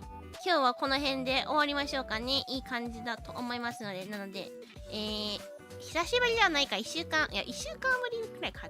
まあ、10月はちょっとね、誕生日まではちょっとゆっくりやっていきますので、突発的な作業配信は、あるかもしれませんが、やってる作業によっては。でも、まあ、ちょっとそれは突発的になる可能性ありますので、Twitter の方とか、チャンネルのね、通知のやつつけといてください。はい。The collab thingy is nice though. No, but that thing, it's nice, but it's also kind of dumb because like we have to share a URL for the people to accept it. It like just doesn't like give them a notification. So I have to give a link for each freaking video for them to accept it. So that part, I think YouTube should change it. 初見さんありがとうございます。申し訳ない。ちょうど今配信を終わろうと思ってたんですが、はじめまして、テラテラ学園ののび、ちょっと挨拶を行ってた。テラテラ学園英語教師ののびきるぺです。今日はね、先週まで日本に短期滞在してたので、それの雑談をしていたので、ぜひね、また来週も、来週はホラゲームが多いんですが、好きだったらぜひ遊びに来てください。ホラゲ以外のね、雑談とかよくやってますので、最近。ぜひチェックしてくれて嬉しいです。Yeah, it works that way. It's kind of dumb, right? Yeah. Like, if they're gonna put it, they should just make it like a notification thing where they just like accept all videos at once. But no, they have to do a link for each video that we have to share. It's kind of awkward. But yeah, anyways. YouTube is, can never do things 100% right. YouTube 最近いろんな機能出してるけどね、どれもね、ちょっとなんか、あと1本、もうちょっとここ欲しかったな、みたいなばっかりですね。なんかちょっと微妙なんですよ、全部大体。もうちょっと YouTube さん、もうちょっと実際に使ってる配信者の人たちの声を聞いてからやってはいかがでしょうか。いかがでしょうかということで。じゃあ今日も、皆さん見に来てくれてありがとうございました。ぜひまだしてない方いたらチャンネル登録、高評価よろしくお願いします。そしてアーカイブのハイプもよろしくお願いします。多分今日、リセットされるんじゃない ?1 週間で。わかんない。来週は、ハイプは、恐怖体験診断テストの方にハイプしてほしいから、そっちに取っといてもらっても嬉しいですよ。ということで、I hope work gets less stressful. Oh, I forgot to mention, Monday's a holiday for us, but I have to work. It's okay, but I get OT time, but still I have to work on a holiday. Boo-hoo, it's okay. No one cares about Christopher Columbus. Thank you for watching. If you haven't already, please like and subscribe, and also leave a hype on the VOD if you can. I would love if you guys would hype the horror test stream thingy later this week too, though. But yeah, そんな感じですね。So, as always, thank you so much for watching. We're gonna go raid Anzu from Nyantajia, okay? Nyantajia のアンズちゃんレイドします。今からなんか、エイちゃんがやってたゲームやるっぽいので、レイドしますので、皆さんでご挨拶しに行きましょうね。